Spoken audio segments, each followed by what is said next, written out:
Hey, what's up? Welcome to Movie Dumpster Season 3, Episode 11. Today we're talking The Meteor Man from 1993, directed by Robert Townsend. Joining us today is our resident artist, Davey the Scaredy Cat DeForn. What up? I'm Joel Scola. I'm Sean O'Rourke. I'm Connor Hunter Solomon McGraw. And this is Davey the Scaredy Cat. Welcome to the dumpster. Pumpkin, look who I've got. Well, what happened to him? Well, the gangbangers tried to shoot him, but they couldn't hurt him. You can open your eyes now, Jeff. Surprise! Mama, what is that? You gotta have a uniform to fight crime. Meteor Man.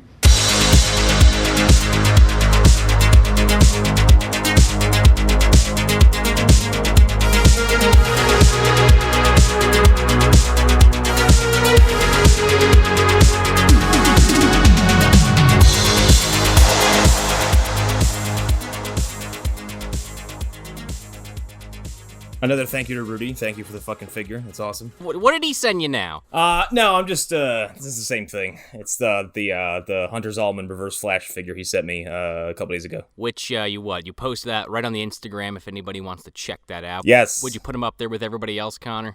Yes. Well, actually, you know what's funny is I miscounted the amount of Reverse Flashes I have on that shelf. I have so many now. But which is the real one? Think about what just left your mouth. That sentence.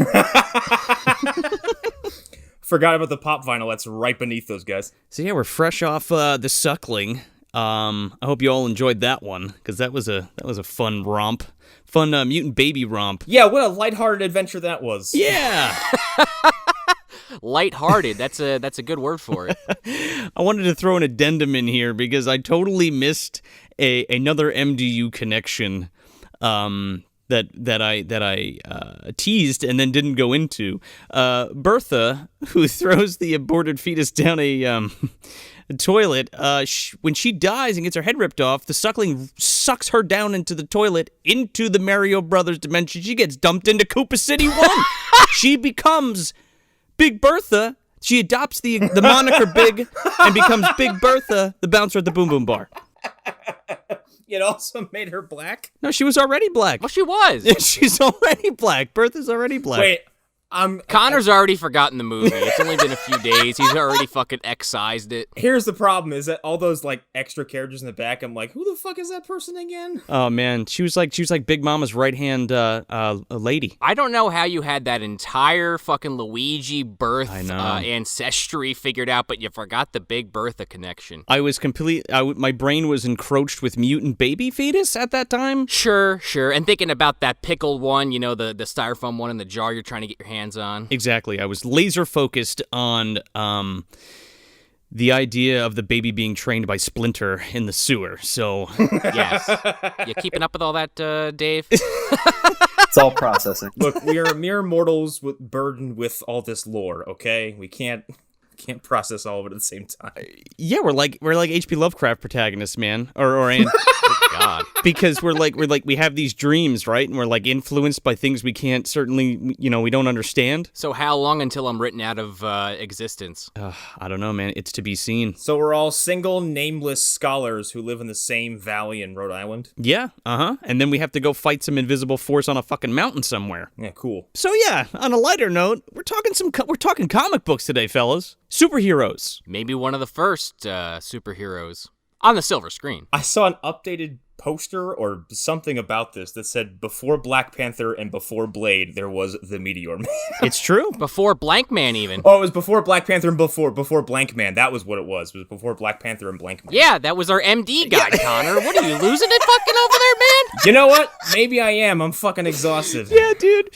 Thanks. Sean came up with that tagline for that one. So, yeah. Thank you very much. It has been just a fucking nonstop blur at work, so maybe I am just totally losing my mind. It's okay. It's all right. It's totally cool. We won't hold this one against you. No, by the way, you should go over to that Movie Dumpster Instagram and follow us and check out that MD guide and let you know what's coming up on the schedule. Yes, and review us on iTunes, or I will keep to my thread of murdering an MDU character once every hour. I don't know, dude. So who's dead so far, Connor? Who'd you take out? There's not many, so all of them. It's been a week. They keep jumping through portals, getting away from it. So yeah, this movie, probably one of the biggest superhero movies to kick everything off. I can't really think of one before that. Am I crazy, guys? I mean, Batman, Superman. Batman, yeah. Well, I'm sorry, excuse me. Kind of like the two big ones. Okay, I'll go fuck myself now. What the fuck are those? I just blanked. And the movie I was on for last time, Punisher with Dolph Lundgren. Yes. Good, now I'm going to sound like a fucking asshole on the air. Thank you. That makes two of us. Watch Batman. I never saw it. Watch The Rocketeer. Okay, the first black superhero. Yes. Ever. Yes, at least on film, for sure. Yes, on film. I feel like Luke Cage was around by now. Yeah. Yes. No, dude, you got Luke Cage, Black Panther, Blade. I mean, all of them are around right now in comic book format. Right. Well, that's what I mean. Yeah. But as far as the film format goes, this is the first black superhero movie? And I have some trivia about this movie's connection to another comic book property. So this movie, when you break down the plot, is a man named Jefferson Reed, who is a black school teacher who defends his neighborhood from a local gang with superpowers.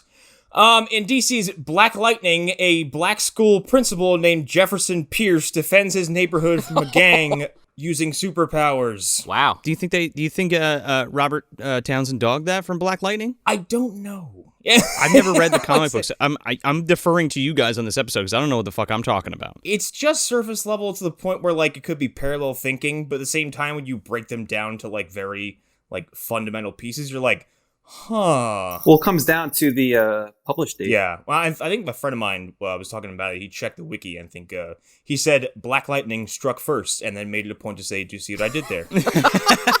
For that, Meteor Man was a comic book after the movie. Yes. It was a spin-off from the film. So Really? yeah, Marvel picked it up for a 6-issue miniseries post-film. Yes. Who does he fight in that? Does he fight anybody? Does he just get clobbered by fucking civilians? He teams up with other like Marvel superheroes, Okay. Meteor Man and the Fantastic Four? like Night Thrasher, which is another black superhero, Spider-Man. But yeah, it just runs for 6 issues and has no continuity to the actual 616. But Huh. they tried to make money off of it. I did see that. I did see that cover with the Spider-Man mask like behind him. I was like, what the fuck? I was like, I need to read these. I love that you can say there's a Marvel continuity that consists of just Meteor Man meeting Marvel people. Okay, so canonically, when are we going to see Meteor Man in the MCU? Oh. See? He's got to be there, right? when Kevin Feige collects that last right Infinity Gem? Infinity Gem. Yeah. I guess whenever they're ready to pay Robert Townsend, because he's the creator of the character, so That's right. Written and directed by Robert Townsend. triple threat. Yeah, man. Yeah. They don't even want to pay Universal for the sole rights to Namor and the Hulk, so it's not looking very good.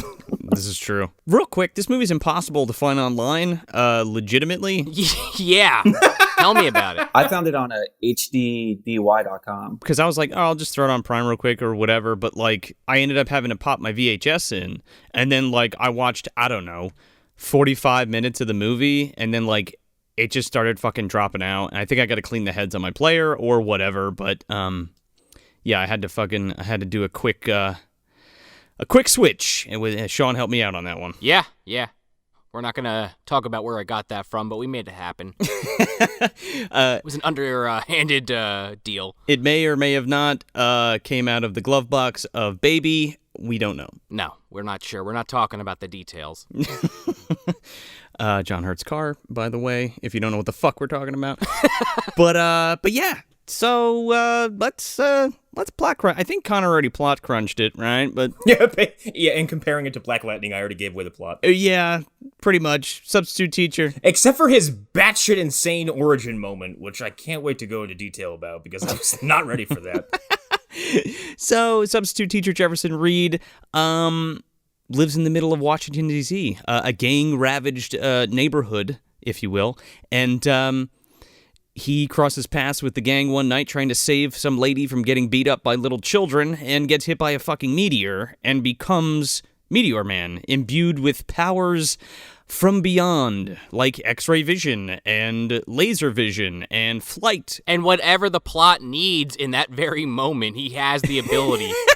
Yeah, I was gonna say he has the abilities of most of the Justice League and like some Marvel dashes here and there. He just has everything, and he seems to get new abilities on the fly. I wrote down a list of every power he had. If you want me to read it, Go for it. I want to hear this. Yes, please. Yeah, shoot. so superhuman strength, super speed, super hearing, flight, X-ray vision, X-ray laser, super breath, invulnerability, telekinesis, healing powers, weather manipulation, an ability to communicate with dogs, or temporarily absorb a book's contents via physical contact for 30 seconds, which the movie states 30 seconds multiple times, but I also clocked each time that he touched something, Yes! and none of them are for 30 seconds. Oh my God. Which is my favorite power that he has, by the way. Yeah. That's 13 motherfucking powers.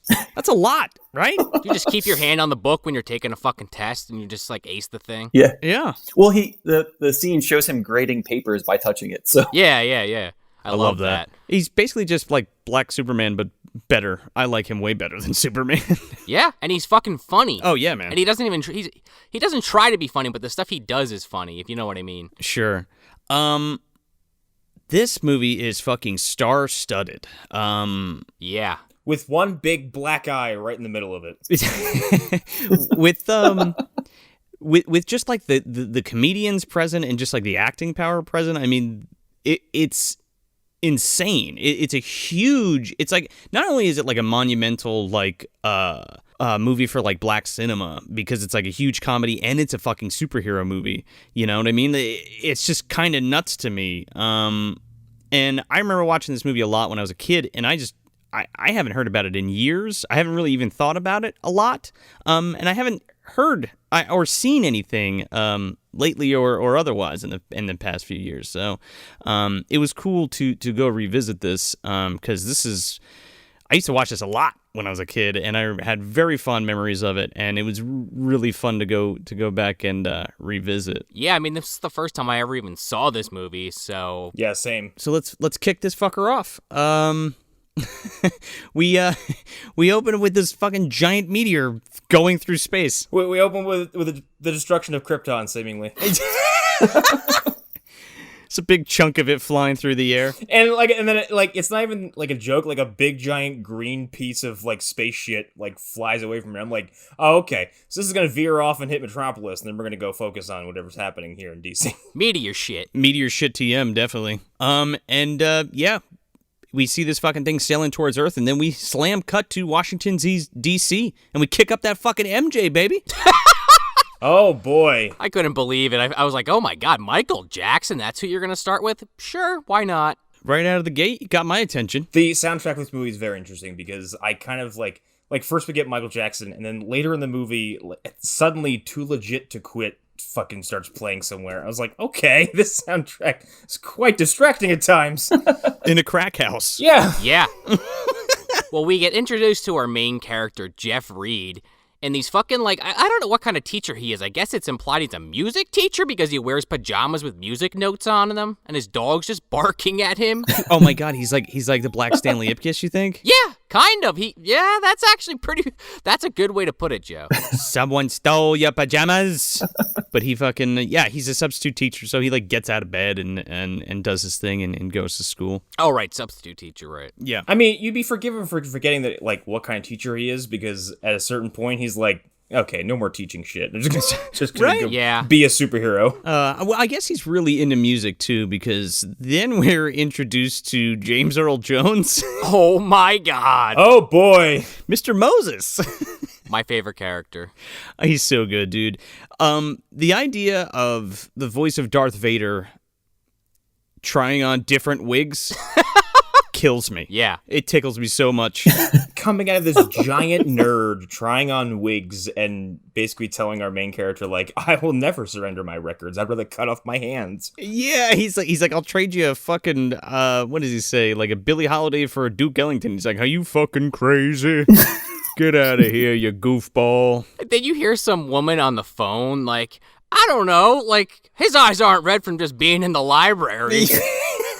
I'm like, what the fuck? This poor woman, I think she gets a name, but I missed it, but we'll get back to her later. put her on hold. Just put a pin in that one. Sure. And then he heads out and starts going to work. Do we meet Eddie Griffin here? Or? Yes. I think so, because doesn't he have that big, ridiculous fucking machine he's hauling around? Yeah, what the fuck was that? To gauge the applause of the audience. It's the inner Jogmeter dude from fucking Monster in the Closet. Yeah. It looks like something that Nigma would create in Batman Forever, like all those just ridiculous doohickeys with like lots of moving parts and like it prints out sheets of paper.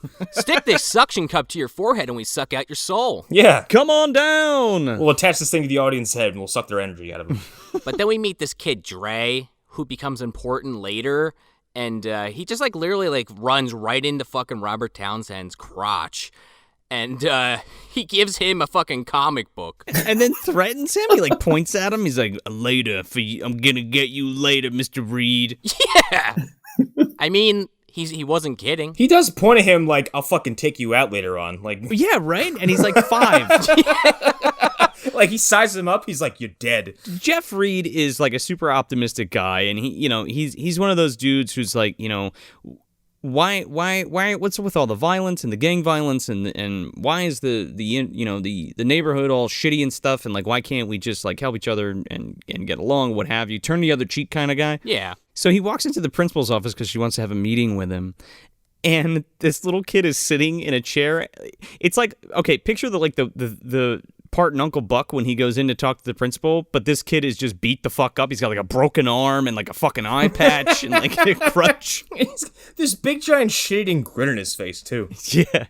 And you're like, oh my God, what happened to this kid? Or what's this deal? And why is he in trouble? Because Jeff gets in trouble, and the fucking parents come in and like start berating Jeff because they told him because he told the kid like not to fight and the bullies instead and just like run away. And they're like, what are you, some kind of asshole? Like he's got to stand up for himself.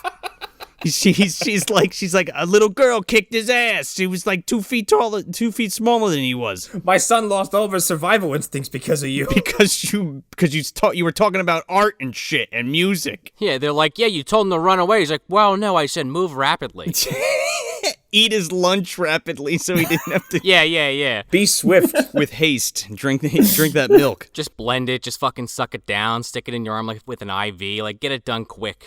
Now that motherfucker's eating through a straw, so there you go. Put those chicken nuggets in the milk. Well, then he kind of leans over to kind of like say sorry, and he touches the kid on the shoulder, and the kid's like, ah! He's like, oh shit, sorry. So, and that's just kind of like to introduce you to Jeff and like what kind of guy he is and all that kind of shit. And then we fucking hard cut to the neighborhood, and we're kicking it with fucking Dad Reed and Mom Reed and his buddy Michael. Yeah. There's a part where James Earl Jones, they're like all walking across the street, and James Earl Jones like leans over to somebody. He's like, hey, you down with OPP? Y'all know me. Yeah. He also has this ridiculous, like, Guile from Street Fighter fucking hair going right now. It's like fucking 1.5 feet off the top of his head. Dude, he's got a house party flat top. That was the winning wig. Yeah, right, for the day. It's the best one in the movie. He tried on 4 of them, and that was the one that stuck. I love his character because, like, he will go away and just return with different hair entirely without incident. Like, he just keeps... like, just showing up with new wigs. He's like fucking Frankie from One Piece. He just touches his nose and the hairstyle changes. Also, with the ridiculous lines right before this when he was at school, Eddie Griffin's character says, like, yo, my cousin's bringing her friend. She's kind of fat, but she has a cute face, which I thought was, like, only a line that would pass in the 90s. Oh, dude, totally. Yeah. It's like it's on the same bar as, like, Secret of the Ooze, where he says, I'll dream of something thinner when the girl turns him down. Oh, yeah, when Kino fucking gives it to that chick? Because she's like, I'm not going to go out with a pizza guy. Or in John Carpenter's Vampires when James Woods goes, hey, you got a little mahogany? Little teak? Did you get a little hard? Hey, you gay? You gay? You gay? Ah, you're fine. Teak. All up in me. Okay. This movie is, I was going to say, it's kind of chock full of like, ooh, that didn't age well kind of comedy where it's like, this would not fly nowadays. Some of it, I thought most of it was tame. I mean, we don't get no same. We don't get any like, homophobic jokes or anything like that. No. For as serious as this movie gets at times, it's pretty fucking slapsticky. Oh yeah. For most of the time. Nothing. I just totally agree with you. Like, there are some like dark ass scenes in this. I'm just like, holy fuck. And then like a beat later, we're laughing about it, you know? Well, because we go to this scene where, like you're talking about, Joe, and we have the whole family there. And there's some gangsters at the end of the street led by Don Cheadle. Yeah, sure is. Goldilocks. Yeah, Goldilocks. They all have bleach blonde hair. That's their gimmick. These golden boys. The Golden Lords. These are the funniest looking cronies I've ever fucking laid eyes on. They all... I think you mean coolest looking cronies. Yeah.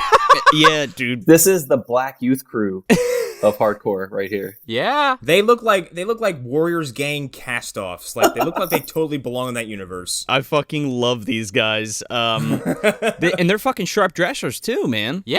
They wear all black. They got the golden hair. Also, just real quick, come on, guys. It's done. You know, we all know what happens to Goldilocks, right? He becomes War Machine. Yeah. It works out for him. I also wanted to point out that the villain in Black Lightning is a bleach blonde albino black man. Really? Of course it is. Oh, man. Does he have a mustache? No, he has a beard. His name is Tobias Whale. He's fucking awesome. He shoots him with a harpoon. Flip the script. They're at the end of the corner, and Papa Reed's is like, I'm not crossing the street. I'm just going. They're like, Dad, this could go bad. And he's like, fuck it, I'm going. And he marches up and he knocks this crack vial out of the guy's hand. And Don Cheadle's like, whoa, you're lucky, old man, that didn't break. And the fucking guy steps on the crack vial. You remember how Uncle Ben was like, hey, you don't want to do this. This motherfucker's asking for it. Depends on what Uncle Ben you're talking about. Uncle Ben in Tobey Maguire movies was like, hey, I'm gonna do the right thing. Uncle Ben in The Amazing Spider-Man was like, that guy's got a gun. I should fight him. Also, just a little detail in that scene. Even in the 90s, dads wore New Balance 990s to step on shit. So Yeah.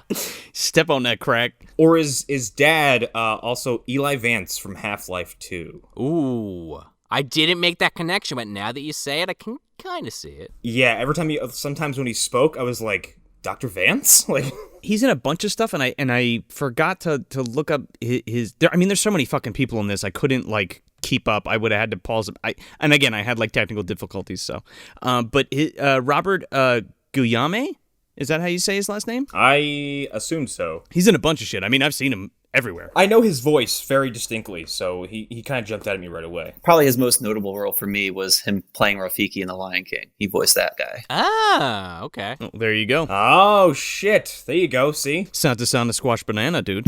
Yeah. So then Jeff, I forget how this is set up, but he's hustling to his car. Oh, he oversleeps or something. And his fucking car doesn't start, and he's like, oh, man. So then Slam cut to like this fucking community fucking town hall meeting. Yeah. Oh, yeah. His car's like out of gas or some shit. He's like, I gotta ask my parents for $10. Let me go meet him at this fucking town hall meeting. His dad's like, your brother doesn't ask us for shit. What the fuck do you want? He's like, you should be coming to some of these meetings. Like James Earl Jones is in the fucking audience, like, going, yeah, we gotta stop these criminals. His fucking flat top has gone limp. It's like going to the side. See? New hair! It's like Edward Scissorhands took a fucking part of it out. Oh, yeah, maybe. He sits down in that chair, makes a fucking poodle out of it or something. Yeah. But yeah, so we're in this community meeting, and they're basically just like, the Golden Lords have taken over our fucking town. Like, what are we gonna do? Like, we gotta do something about it. And they're all like gung-ho at first, like, yeah, we gotta take a stand or whatever. We can't let these punks push us around. This part was fucking hilarious because this woman goes, yeah, we're gonna hand all these hats out to everyone so everyone in the town knows that we're part of the community outreach. They're like these orange hats. Yeah. And James Earl Jones is like, I will not be caught dead wearing an orange hat. It's like putting a target on my fucking back. He's like, you want me to what? Wear an orange hat and blow a fucking whistle when I see one of these guys? Yeah. They're gonna shoot him dead. He was like, they're going to take that whistle and shove it up my butt. Stick it down that Hershey Highway. Oh, man. Take a walk right down it. That is a phrase I both love and hate that I know. Yeah. So he's like, okay, great. Thanks, Mom, for the $10. I see it because I'm only a substitute teacher, not a full-fledged teacher. So he leaves and like his fucking car windows are blown out, and they stole his fucking radio and his subwoofers And his bass. Yeah. Yeah, his bass. He's all like bummed out about this, but he takes the time to reach down and pick up a bottle and like an empty gallon of milk and like pick them up and put them in the recycling bin. Oh, that's right. He's got to clean up the community, dude. Was the Big Lebowski hanging out around there making White Russians and just left the fucking mess? Daniel Baldwin's around the corner, dude. Yeah, he left the bottle there. What cracked me up was he had no concern to call Eddie Griffin and be like, "Hey, I'm not making the show." Yeah, right? He was just But like, just he was quit. like, "Well, my night's over." Fuck it. Good night. Well, then he hears a woman in an alley being attacked, and he goes to run over to help him, and it's fucking Dre and this kid Squirrel like robbing this woman. Yeah, okay. When we say kids, we don't mean like teenagers. We mean like No kids. 8-year-olds. 6-year-olds. They are so little that the way this is filmed makes it look like they're extremely tiny people because Because they're wearing oversized clothes too. Yeah, they're dressed like crisscross. yes, it's also the fact that like they're lit in like this weird kind of alley where like everything around them is completely dark and there's just like a spotlight on them. It makes it look like they're standing in a model. Like, they look like they're actually tiny. Like There's fucking pearls all over the ground. Yeah, exactly. Bruce Wayne sobbing in the corner. Well, then all these fucking Blade wannabes walk in, these Matrix-looking motherfuckers. Oh, man. The whole crew of Golden Boys. Dude. One of them has a tiger. Yeah, you know who that is? Mike Tyson? It's Tommy fucking Lister, dude. Yes, it is. He fucking walks out, he trots the fuck out with a tiger on a leash. Is this what put him on the boat in The Dark Knight? Dude, maybe. I think the more concerning part, this whole shot where they show the Gordon Lords for the first time, Yeah. is I want to know the origin story of the guy with the weave. Yeah. Like, did he just refuse to bleach his hair? He was like, "No, I'm wearing a weave." Because everyone bleached their hair but him. Remember those things in the Matrix 2 with the fucking dreadlocks? That's what I'm seeing here. Yeah, well, there is another dude later with like a big ass thing of dreadlocks, and he's got fucking his is bleached out. Oh, maybe that's what I'm thinking of. So yeah, we're introduced to all the Golden Lords, and you got fucking Roy Fagan as Simon Kane. You got Big Daddy Kane as Pirate. You got Tommy Lister as Digit. Don Cheadle as Goldilocks, and I forgot the other guy's name, but whatever. There's a lot of rappers in this that like don't say anything, or like singers that don't say anything. They just kind of on screen. Also, like, what are these guys? Like, they start chasing Jeff around, basically, and they're, like, shouting something. What the fuck are they saying?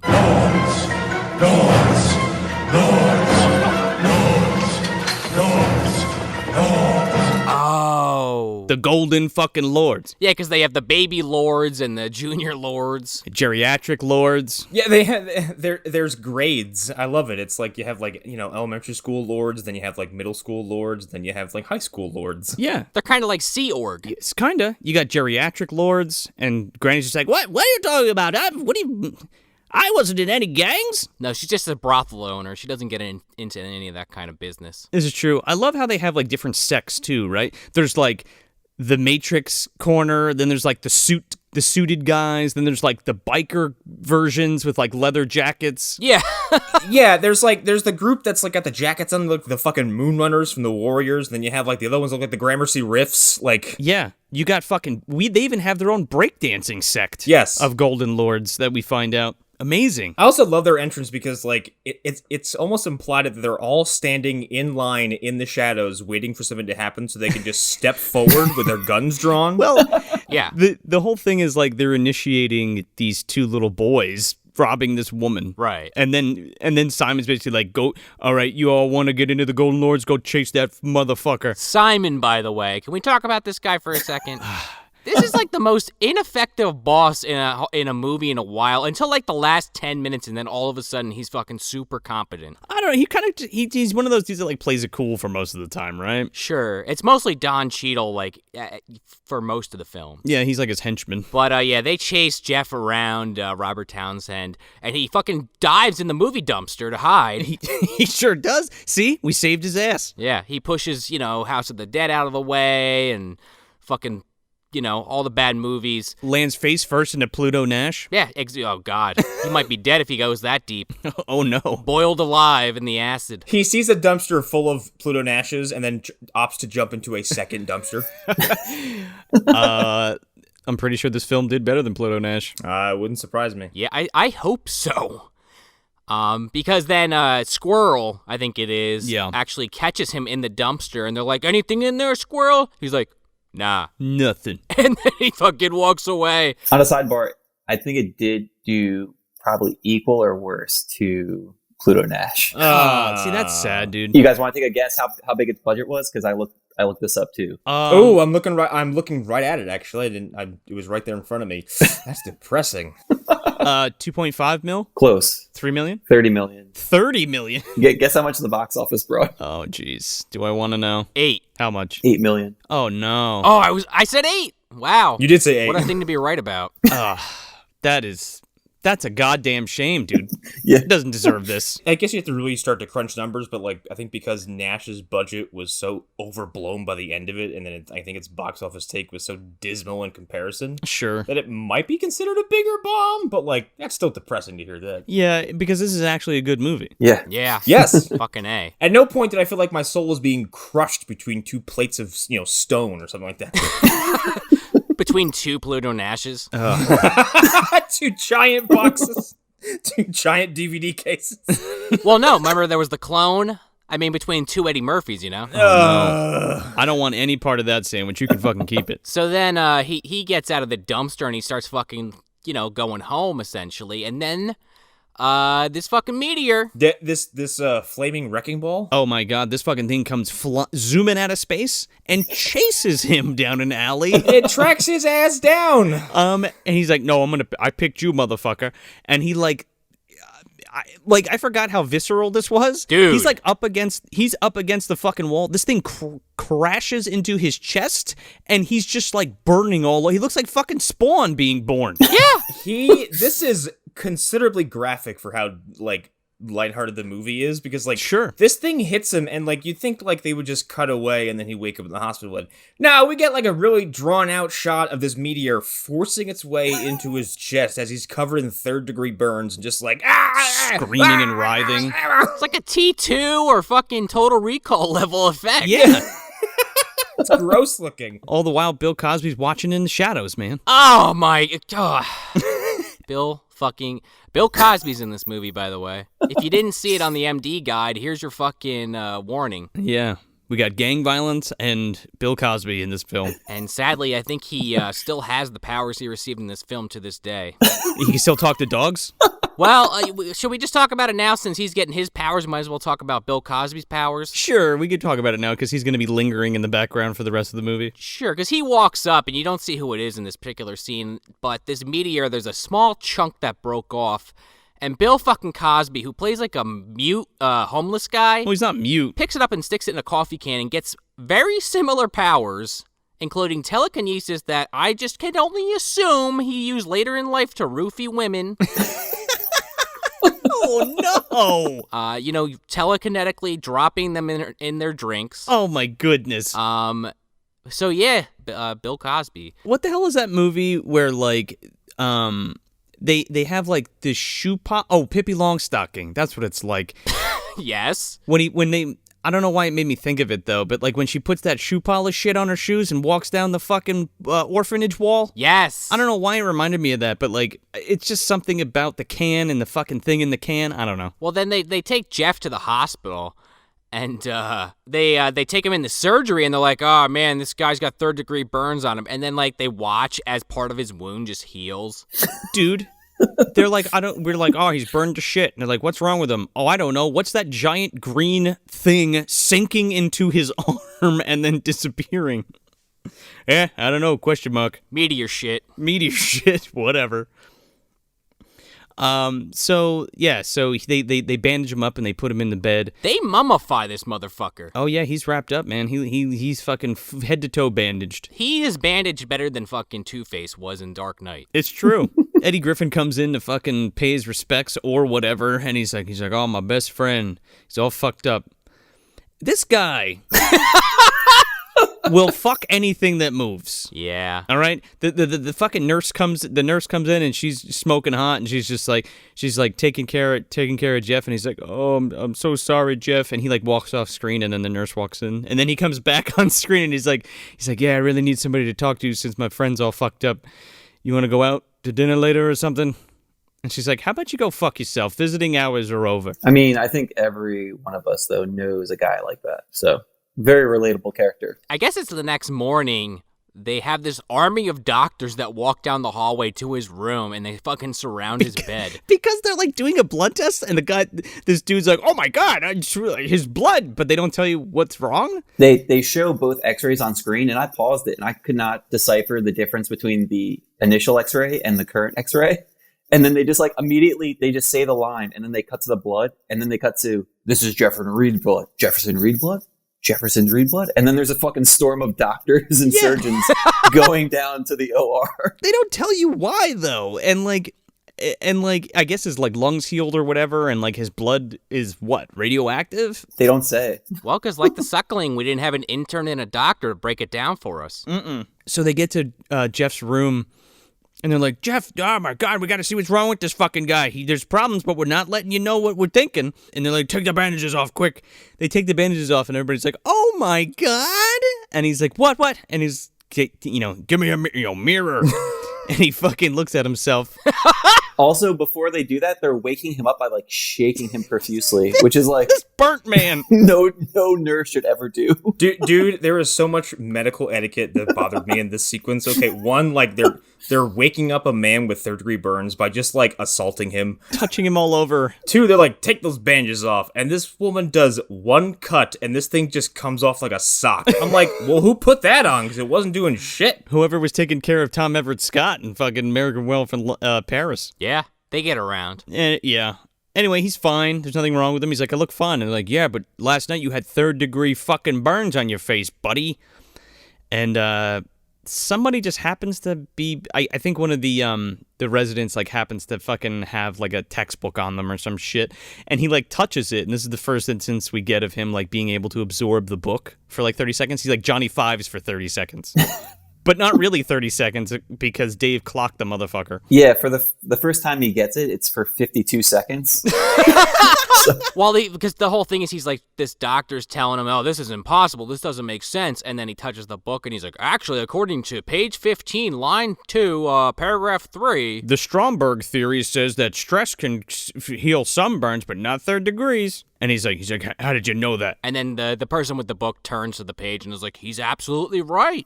And then everybody's like, holy shit, he knows more than the fucking doc does. And then he's like, yeah, well, what does chapter 4 say? And then he's like, oh, what was I saying again? I don't know, I'm not a psychic, get out of here. You're fine, get out of here. They literally, like, they're just like, all right, you can stay over one more night and then you can go home. Yeah, they act like he's like some kind of burden. Like, all right, you can stay here one more night. Get the fuck out of here. Like, man who was struck by space rock. But we never follow up on the blood or anything. Like, everybody was so concerned with it. And they're just like, yeah, let him go. He would be a medical wonder. Yeah. Okay? Yeah, he'd be in a lab being fucking picked apart. I think what happened was he hurt the main doctor's pride, so he was just like, get him out of here. Yeah. Yeah, probably. He was like, I don't care anymore. Does he have insurance? No, get him the fuck out of here. God, you think about that. Robert Townsend, he's in the hospital for a few days, and now he has crippling fucking debt for the rest of his life. Yeah, dude. What's that corporation that does the testing on? I know we're crossing over properties, but in DC that does the lantern stuff. Star Labs? Yeah, Star Labs. They're like, okay, we're taking the fucking Meteor Man's blood because we're not sure if Marvel's gonna keep him or what. So yeah, they show up. They're like, where is he? They're like, where's who? The guy got hit with a meteor. We let him go. What do you mean you let him go? What do you mean? Also, by the way, when he tells people about getting superpowers, they're like, figure out, oh, a meteor hit you? Oh, okay. Like, they don't question that at all. Like, what do you mean a fucking meteor hit you? Well, the dad did. The dad was like, you taking steroids? Yeah. Real quick, we just missed it though, but LaWanda Page is back in action in this, dude. Yes! She's the nurse. Yeah, because he calls the nurse hoping to be that other one from earlier that Eddie Griffin was hitting on, and it's fucking LaWanda Page. Yeah. She's like, oh, who the fuck were you expecting? She fucking killed me because like he got his like X-ray powers on display, and like he tries to call in like the hot nurse, and she comes in anywhere, and he's like, oh no, she's like, what the hell you mean? Oh no, I'm good enough nurse. Just fucking screaming at him. It's fucking like, and then it crossfades, and she's screaming at him again whilst loading him from a wheelchair into a car as if she never stopped. Dude! She transitions to asking him out and giving him her number, and she's like, yeah, I have one of these nighties that's all see-through. She's like, I got champagne in my house, the bubbly kind, here's my number. Yeah, right before that, we were first exposed to his X-ray powers, and he like looks out the window and like sees everybody just in their fucking drawers. And he sees some fucking orderly spill a bedpan all over the place in somebody's room.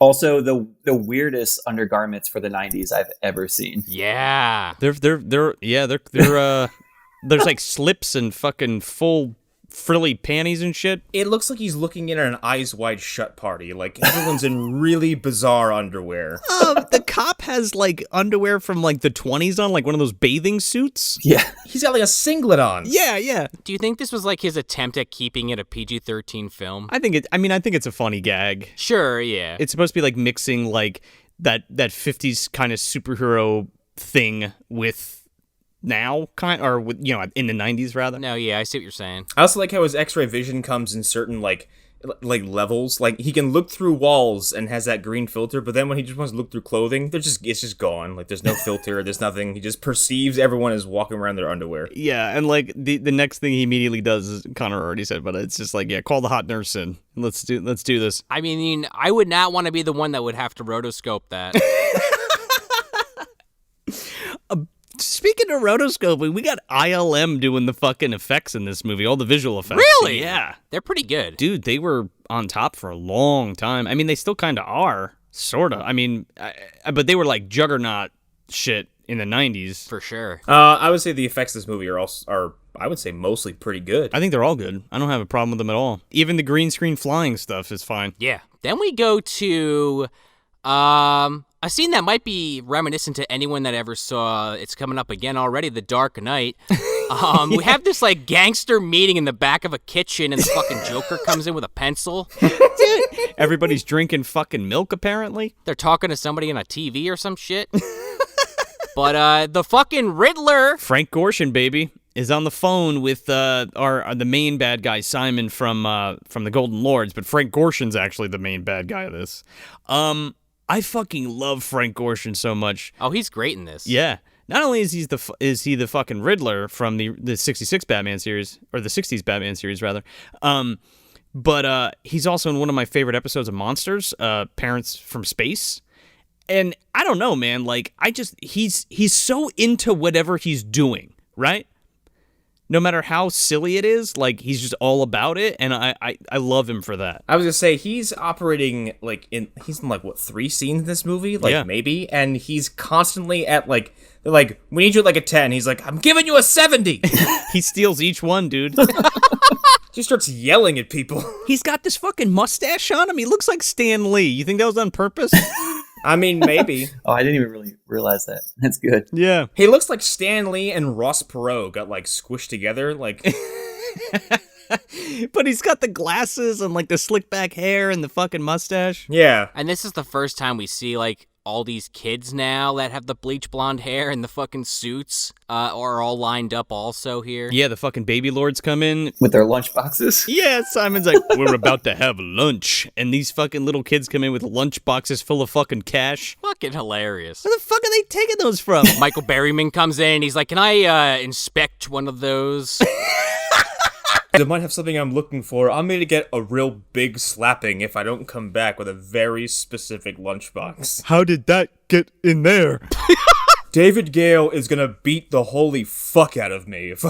Yeah, on the other side of town, it's fucking, you know, the Zoa Lord is like fucking David Gale's like sitting there like doing his own like crime bad shit, like bringing aliens into the fucking on Earth. Yeah, you go to this town where a bunch of bleach blonde gangsters may have some lunchboxes. Go do some searching. Well, then we go back to fucking Jeff in his apartment, and now he can understand what his dog is saying. Because he goes to give him his fucking, like, food out of the cabinet, and he just hears the dog going, "The red can! I want the red can!" I'm hungry. Hurry up, Jeff. But he perceives the dog barks, and, like, under the barking, you hear, like, almost like a Bonzi Buddy AI voice where he's like, Jeff, I need the red can. Yeah, it sounds like he's got like some kind of voice modulator like around his throat interpreting his barks. Yeah. And he barks right back too. That really caught me off guard. I was not expecting that. Because Mike comes in and he's like, I got your mail, I got your nudie mags, I got your subscription to Sports Illustrated, here you go. And he's like, Mike, listen, I got superpowers. I was hit by a fucking meteor. And he's like, no, you don't. And he's like, no, I can talk to dogs. And he's like, say hi, Ellington. And the dog just barks at him. And Mike's like, great, you and the dog barking together, that's crazy, good for you. I like how he's like, look, I have superpowers. And then of the pile of abilities he has, he's like, let me go with the two most mundane ones I can think of. I won't pick up my table and crack it in half. I won't bench press the fucking car. No. I'll tell you that I can talk to animals and read books by touching them. Or shoot a fucking laser into something with my eyes. Yeah. Well, he does hand him that, like, People magazine, and he's like, all right, tell me what's on this page. He basically does the same thing that happened earlier, and then he believes him now because he's like, well, you didn't read this yet. Okay, yeah, sure, you have superpowers. They both assess that it's 30 seconds, and this time it was 39 seconds. Just to keep that going. So it depends what book it is, how big it is, I guess. Because, like, we're going from 39 seconds to about a minute. Well, they always say 30.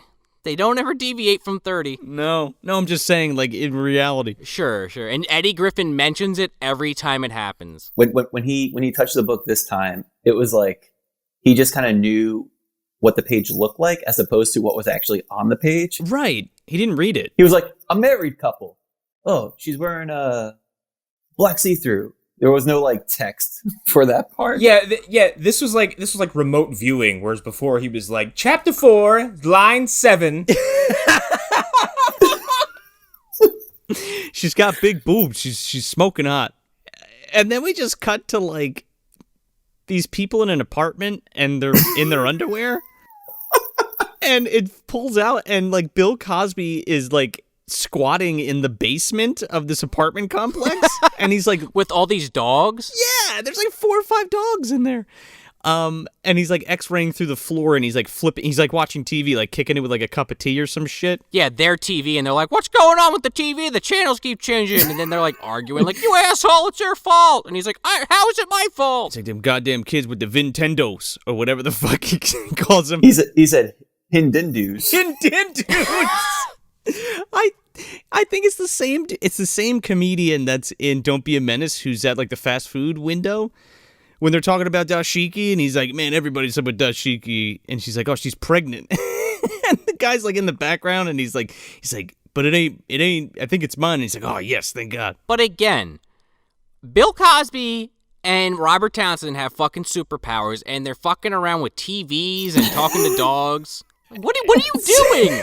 It's like superheroism as seen through a Dr. Dolittle lens, where like the first thing you do is just whimsical bullshit. Yeah, because like Bill Cosby's just like a fucking vagabond who roams the land and just like takes what he needs. Sure. And a little free cable. And he gets superpowers, and he's like, well, might as well upgrade my creature comforts.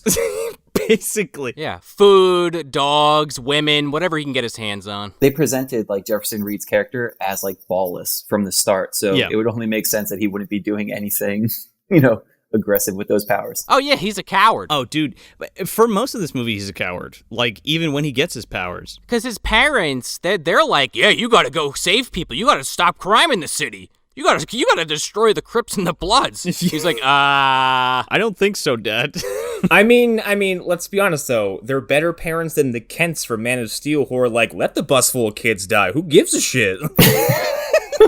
So the Golden Lords pay it forward to Reed's dad for stepping on their crack vial, and they beat the shit out of him. And Simon has a slinky? That's his entrance. That's his signature entrance. He likes Yeah. to slinky his way into, like, he scissor rocks it back and forth as he walks into frame. The only other thing that I think of when I see a slinky is fucking Egon in Ghostbusters 2 when he's just droning on about it. Yeah, he's like, we had half a slinky. I straightened it. Yeah. I went to Ace Ventura: When Nature Calls when he. Yes. I was just gonna say that. Isn't this incredible? It's gonna be some kind of a record. Real quick aside, I want to get the room's opinion on this. Me and Joe were talking about this recently because I rewatched Ace Ventura, which still I think holds up overall. There's a few things towards the end, maybe not so much, but I would argue that the second one is the superior film. What do you guys think? I really enjoy Ace Ventura: When Nature Calls because it's just like the first movie is a good zany comedy. The second one is completely out of its fucking mind. Yeah. I love the second movie. It pulls out all the stops and goes full slapstick, like even more so. If you don't laugh at Jim Carrey squeezing his way out of a latex rhinoceros's ass Every time, man. while a bunch of couples sit there and goes, "Oh, it's giving birth," like you don't have a soul. That shit still breaks me in half. I need that picture in my bathroom, like when he's coming out of the asshole. Especially the sound he makes. He's like, Oh, it's so fucking good. It's kind of hot in these rhinos. Then we go to Wallace Shawn in his one fucking scene talking about some kid who slashed his tires and they need to expel the kid. Yeah, it's inconceivable, man. And then he said, "You have money for gas." I god damn it, like my fucking red Corvette's tires was slashed. That's kind of sounded like Roger Rabbit. Never mind. He's like, Eddie! My Lamborghini's tires were slashed. please, Eddie. His fucking tires are slashed and shit, and like, cause he keeps like expelling this one kid, and it's like, hey, maybe just leave that fucking kid alone, and your car won't get fucked up. Yeah, stop fucking with him. This sequence has one of the biggest laughs I got from this movie. Because after he does his big old speech, like Jefferson kind of decides he's gonna stand up and also speechify, but while staying like going around the building getting distracted. Yeah, these scumbag kids like breaking into lockers and like doing like bad shit. Yeah, fucking troublemakers. Yeah, it's Dre and Squirrel, man. Oh yeah, it is. Yeah. But then it pans over to the red Lamborghini and like first someone's slashing the tires and Jefferson's kind of like, oh yeah, okay, that's distracting. But then it cuts back and this kid walks back with a fucking sledgehammer and just starts breaking his windows. It's the kid that Wallace Shawn was complaining about. Yeah. And Jeff goes, "You're gonna need a bus pass." Yeah.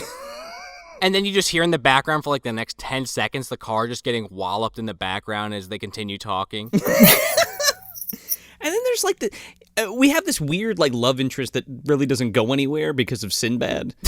The best character in the movie. She gets Joe Estevez harder than anyone I've seen recently. Like, she just, like, fucking gets a ticket and is told to fucking leave. Listen, we kind of glossed over inducting a bunch of people into the MDU, but Sinbad, welcome to the M-fucking-DU. Yes, welcome. Man, it is so good to see Sinbad again because, like, I think a lot of people assumed he disappeared. I think some people have assumed he died. No, he was just in AC before the pandemic. Yeah, and he has a stand-up special from like the mid 2000s or something like that. That's like basically it's one of the funniest fucking things ever. It's old Sinbad and it's fan-fucking-tastic. I think it's called like I'm Still Here or something along those lines. Yes, that whole bit when he's talking about walking around naked with his wife. To freak out his kids. It's so good. I love Sinbad. I don't think he's ever done something I've absolutely hated. No, but he did go full Golden Lord, man, because he bleached that whole fucking shit, didn't he? Oh yeah, he did at one point, didn't he? I think he did. Like not too long ago. But does he come in here or is that later on? No, he comes in later, but I just was making a joke. But yeah, we're introduced to this character that doesn't mean anything. But anyway, she helps Jeff and like stands up for him. And she's like, yeah, the kids, we gotta, do it for the kids because, we're the only people that could really make a difference in their lives because their parents suck. Yeah. I think her point was just to show that he was still dickless, like regardless of superpowers, like they were just really driving that in. And he was no spine. So they're bringing Papa Reed home from the hospital because the Golden Lords had like fucked him up bad, and like as they're wheeling him down the street like to go back in the house, the fucking Golden Lords roll up like Don Cheadle and his like gang. And Don Cheadle gets out of the car and he's like, "Hey, yo, man, you fucking out of the hospital pretty quick, huh?" And he like goes to touch him, and Jeff like grabs his hand, and then Don Cheadle just walks away and has the other two guys like run up on him and go to beat his ass. And he like punches them across the street. He just launches them both. Dude, he breaks the one guy's fucking arm. Yeah, well, fucking Tiny Lister comes up and punches him and breaks his fucking hand by punching him in the stomach. Well, okay, the sound that comes afterwards, and then his full arm cast later on would lead me to believe that he shattered every fucking bone in his arm. Right?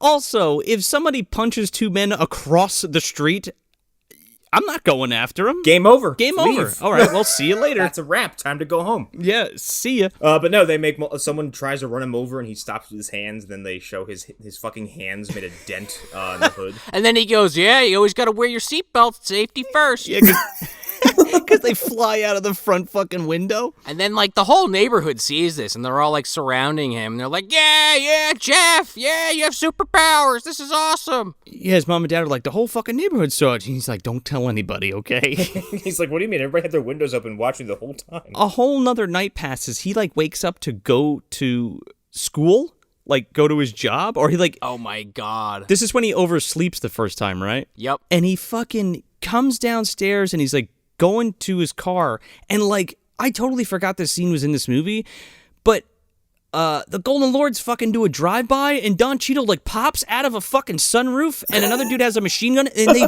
shoot the shit out of him. This if you cut this out and just played it in front of someone as like in a vacuum, is fucking horrific.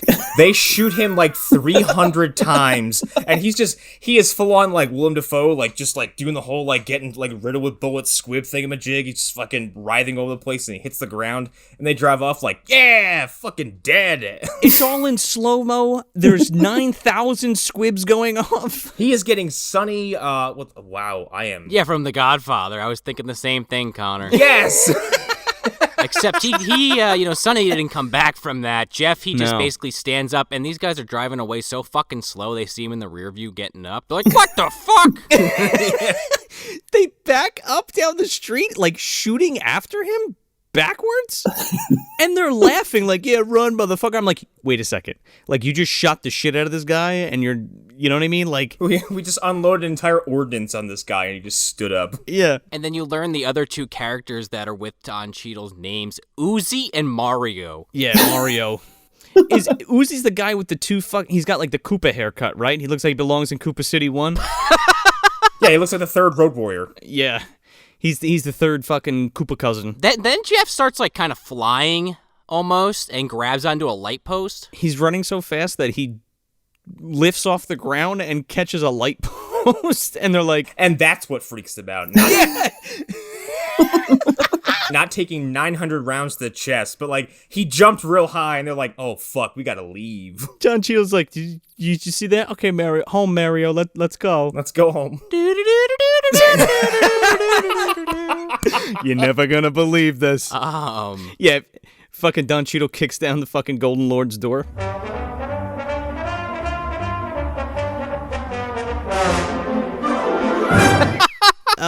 So Jeff's on a fucking lamppost, and he fucking McFlies into the fucking oh my god, this neighbor who's getting changed. He fucking George McFly's this neighbor that's getting changed because she's like in her fucking, I don't know what. Her 50s lingerie again. Lingerie, not even underwear, like lingerie. And then the boyfriend comes in, this big like football player looking guy. He's like, I fucking knew you were trying to get my girl. He's like, I'm gonna kill you. He's like, oh no, I didn't mean it. This guy's huge. He's like, you goddamn pervert. So then Robert Townsend drops from the fucking lamppost as it's like kind of breaking under his weight. And this guy, he drops like a fucking megaton bomb on this fucking neighborhood. He causes a natural disaster in this small Washington... A 3.4 fucking earthquake! There's a huge crack in the road. But didn't indent the pavement. Didn't indent the pavement, but creates a crack in the street that not only do we never see again, but affects... A fissure! Yeah, the earth opens up, and they're like, hell of a thing. Yeah, hell of a crack. It's the first earthquake recorded in Washington, D.C. It's amazing. He's like, I didn't feel it. And I was like... Yeah, and then in New Jersey, a fucking lawn chair falls over. We will rebuild. Yeah, so then he comes home, and his dad's like, oh, we got something for you. We got plans. And brings him upstairs to his parents' bedroom. And his mom has, like, the most bedazzled, like, true religion outfit I've ever seen for a fucking superhero. It looks like Siegfried and Roy's special. She is so excited about this idea that they're going to make him a superhero, and he could care fucking less. He just wants to live his life. The mom was like, finally, my baby's doing something. And the dad was just like, Jackson 5 and that shit. He's like, oh, yeah. I'm going to make money off of this. We are going to merchandise. Is this when the dad is like, you gotta do something, you gotta revenge me, look what they did to me, and pulls off his bandage and there's no cut. He's like, you have to avenge me, look what they did to me. Save the city, and we'll make action figures and lunch boxes. We're gonna have action figures, we're gonna have keychains, we're gonna have baby Meteor Mans. Meteor Man the cereal. Meteor Man the chainsaw. Kids love it. Meteor Man the flamethrower. Meteor Man the dildo. Prospector zombies like it. Oh man, it's green and it glows? Okay. I also like that he comes into the house like he's covered in bullet holes. Like his clothes are covered in little fucking ballistic holes. Like he's just covered in these things. No one reacts. No, his dad goes, look, they tried to shoot him, but he didn't die. See, he's fine. And I'm like, he's fine. He's okay. But what if he wasn't?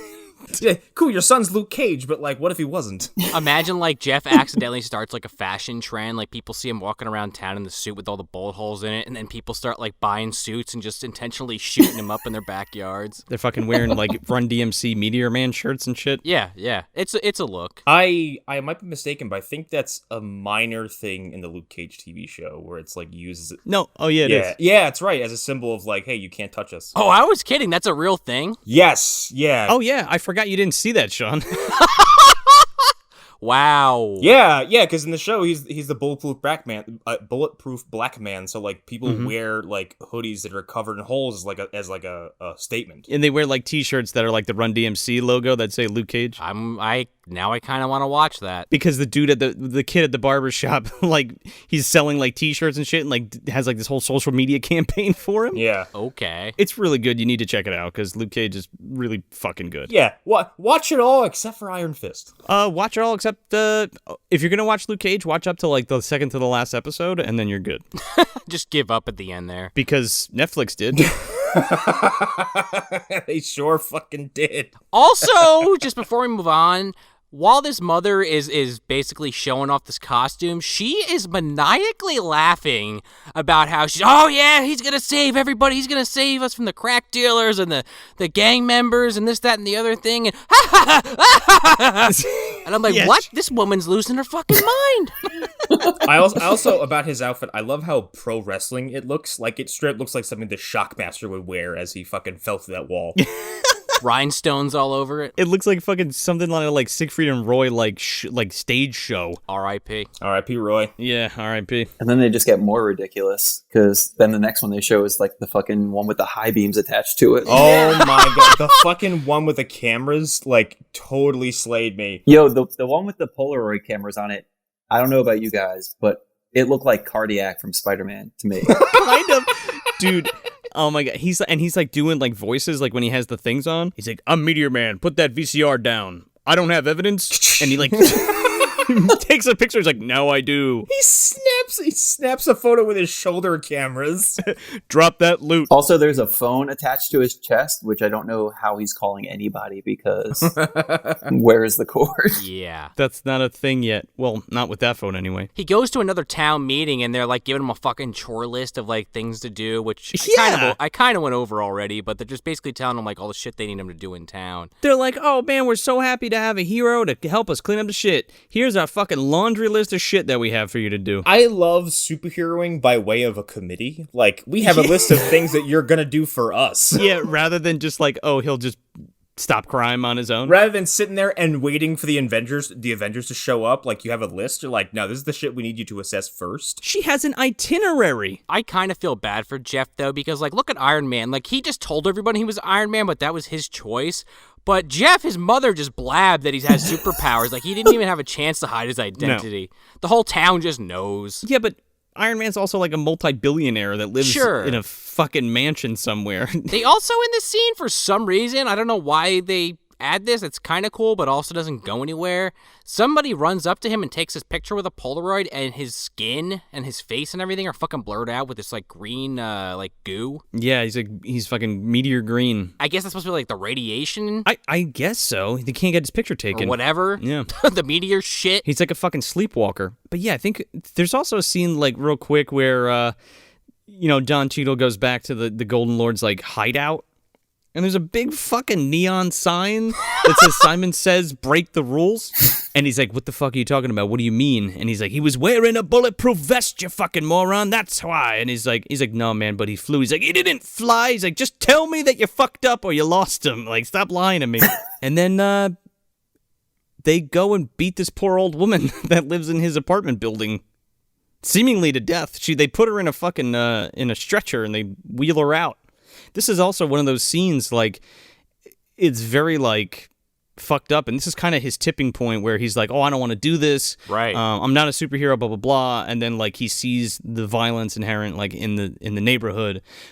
This was his Uncle Ben moment. Yeah. It kinda. But, like, off-screen? Well, it's not necessarily, I mean, it's heavy, don't get me wrong, but it's not as heavy as, like, your literal uncle, but it's kind of like you just said, Joe. It's like he's seeing this stuff happen literally in his apartment complex, and I think what actually pushes him over the edge is James Earl Jones basically telling the cop, like, yeah, I didn't see anything. I'm sorry, I can't help. And then he, like, breaks down and goes to Robert Townsend. He's like, I saw the whole thing. He's like, I don't know how I'm going to be able to get this out of my head. Yeah. It's pretty touching. Yeah, it's deep, you know what I mean? And it's very serious. Yeah. For all the goofy stuff in this film, like, there's a lot of serious tone. Again, like, with him getting shot to fucking shit by, like, a drive-by, and then, this is all shit that, like, really happens, and, like, it's kind of, like, everything built up around it is kind of like, I don't know. Well, they bother to show very relatable consequences of, like, how these predatory gangs will start, like, just feeding on, like, a low-income neighborhood or something like that. Exactly. I was going to say, every time there's, like, a slapsticky moment, there's, like, one of the soundtrack, like, actual songs, and then every time there's, like an empathetic moment or, like, a PSA,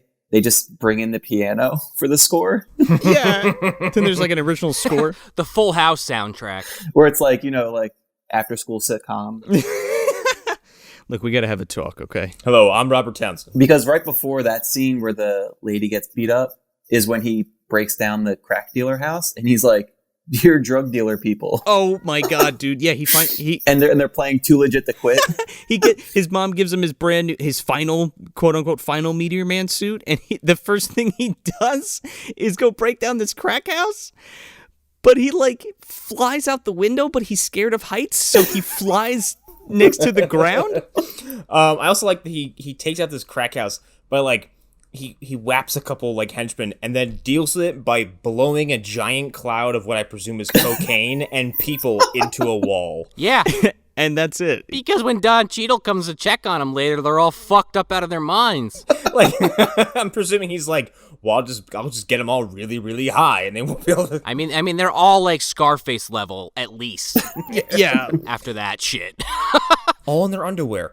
What the fuck? Because he can see through their stuff. Well, I think, and I don't know if this is actually true, I'm assuming they're probably all in their underwear so that nobody can steal it. Yeah, that's just a drug thing. Oh. That was not X-ray vision that time. Oh, that was his crack house uniform. Biz Marquis was getting down, and then he just fucking blows them all away. In a hilariously giant cloud of cocaine. You know what happened? Fucking Dan Haggerty fucking fell down.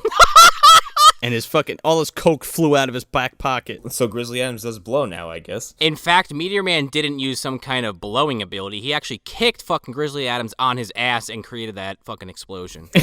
Exactly. He just carries him around with him. He's like, hold still. Hey, what'd you do that for? I was just standing there, minding my own business, smoking my cigarettes. Jeez, how'd you see me? My smoke cloud was around me. I better hit a few more ciggies because John Hurt could be around any corner at this rate. Oh, well, give me some of that sweet coke. What do you mean if there's a building full of it somewhere? What do you mean people make What it? do you mean? We also at this point, it's like kind of like a montage scene. We get these two other things that I find fucking hilarious. So we get the Meteor Man phone, which is just basically a green phone in his room with a fucking M and an M on it. That I don't think it rings once in this movie. Well, they do say it's a designated line. Yes.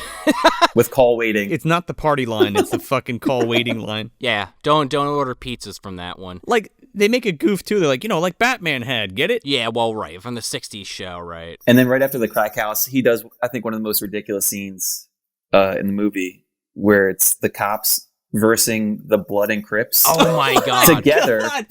And then Meteor Man separates it all and brings them all together to lay down their guns. Why are the Bloods and the Crips working together? Why are they on the same coast? I don't know. Joe, I think you said before, there's like a bunch of musicians in this movie that just don't say anything. Yeah. The Cypress Hill, the band, was the Crips in this movie, and then Naughty by Nature were the Blood characters. Yeah.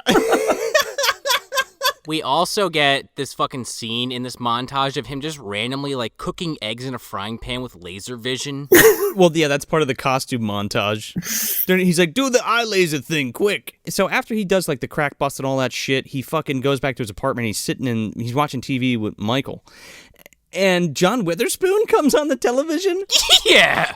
Claiming that he's Meteor Man. Yeah. It was funny as shit. Wearing this ridiculous jacket with this like fucking filigree on the fucking sleeves.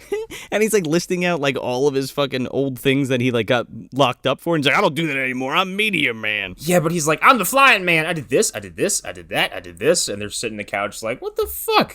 Even though at this point in the movie, Jefferson's very easy to find, and it shouldn't be hard to deduce who he is. Right. Well, we also see this fucking reporter for the first time that Eddie Griffin has a crush on. Oh, God, yeah. And as the movie goes on, every news report, she's like more and more interested in Meteor Man, which becomes a plot point later on. She is a cat. That's another thing, too. Like, here's another kind of semi-love interest that just fucks off, but also not for Meteor Man. Yeah. Like, I don't know, it's weird. She's just a weird excuse for some shenanigans to happen. Well, then we see Frank Gorshin. Yeah, we're finally introduced to Frank Gorshin, who's Mr. Byers. And he's like in this Scarface-ass fucking mansion with like Luther Vandross sitting next to him, and he's yelling at Simon, and he's like, you, who the fuck, what the fuck's going on? What's with this Meteor Man guy? What the fuck? He's like, we gotta kill this fucking guy.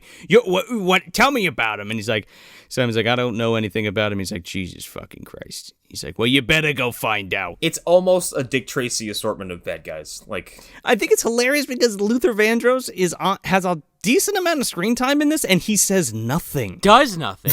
He just walks around with a silenced pistol for most of the film. Holds it up, smiles, looks at people. That's all he does. He also announces basically to these people and all the let's just call them bad guys, I suppose, in the world that to bring this guy in alive for $1 million and dead $2 million because they're sick of his bullshit. Yeah, because he's basically just like fucked up all their the crime activities. And then after this scene, we go to the magical lot that he cleans up. The Black Jesus lot. Because Black Jesus, I mean, I know came out way after this, but does the same fucking thing. Goes to an old junkyard, cleans it out, plants fucking vegetables. But the difference is, in Black Jesus, I think he makes like marijuana fucking vegetables and everyone's getting high on the spaghetti sauce. Oh, man. Superman also does this in Batman No Man's Land because he shows up in Gotham after an earthquake and Bruce is like, you're fucking useless here. Nobody wants you or needs you. So Clark's like, oh yeah, I can farm. And he does. Oh yeah, he was raised by a farmer, wasn't he? Yeah, so he provides food for all the people who like are of low income and don't know how to take care of themselves. So that's how he's useful there. But does he inject the ground with his radioactive meteor powers to make the fucking food grow?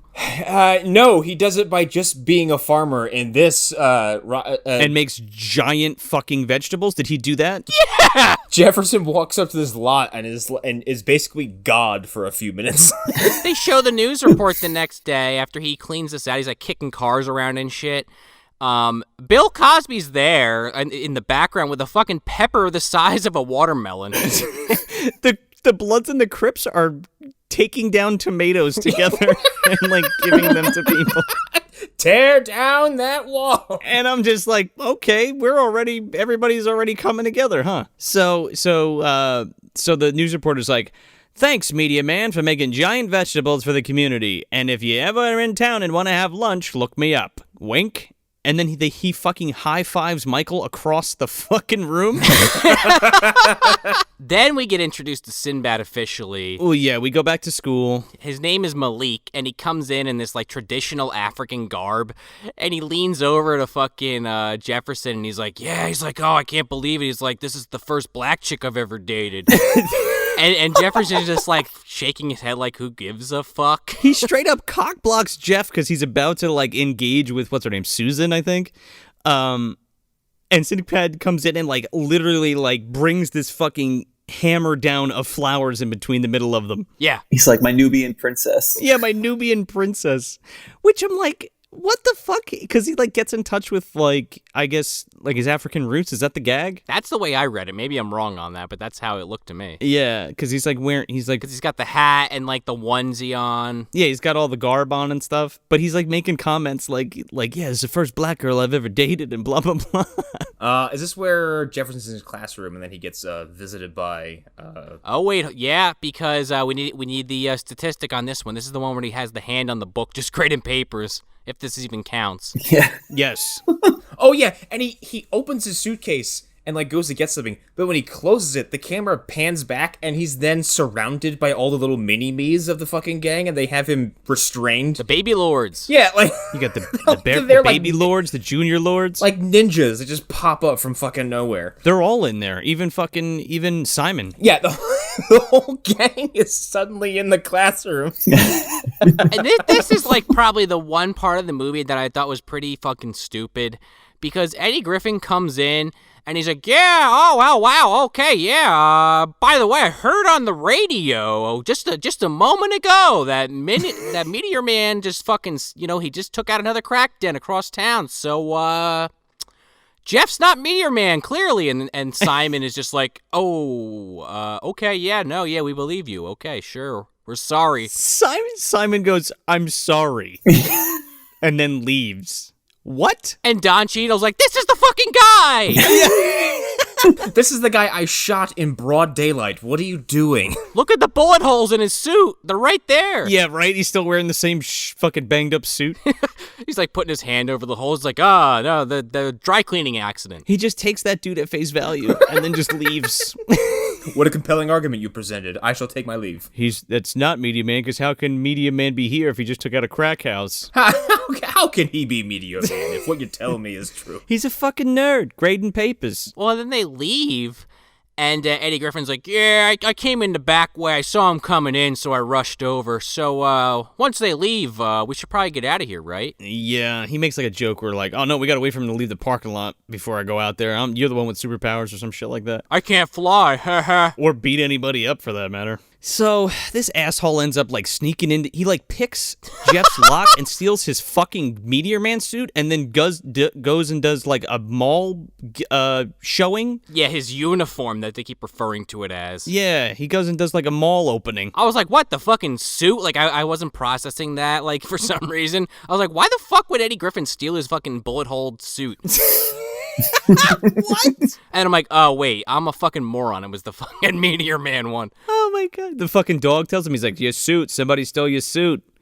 I didn't see him though, even though I probably like, what a bad dog, right? Didn't wake up. I was licking my ass. I couldn't be bothered. I was trying to get the red can, Jeff. I don't have opposable thumbs, Jeff. So then there's just a whole mall scene, which is all I was thinking about was Winter Soldier when Steve and Nat are in the mall like ducking out from Hydra. Oh yeah, with the just in the Marvel, you just gotta put a fucking hat on, and you're good. Put a fucking hat on, and you know what? Wear a hoodie, get sunglasses, and wear a baseball cap, and you are blended in regardless. Jeff's not wearing shades, but he's got a backwards cap on. Yeah. Michael has the fucking Meteor Man suit on with like a green fucking Zorro mask, head mask on, and he's fucking macking it to these chicks. It's to the reporter. Yeah, it's to the reporter. The one that he's been, like, had his eye on. Yeah, and the fucking Golden Lords hear him, like, broadcast that he's at the mall, so they go to the mall to kill him. Dude, this is like a mobster fucking, like,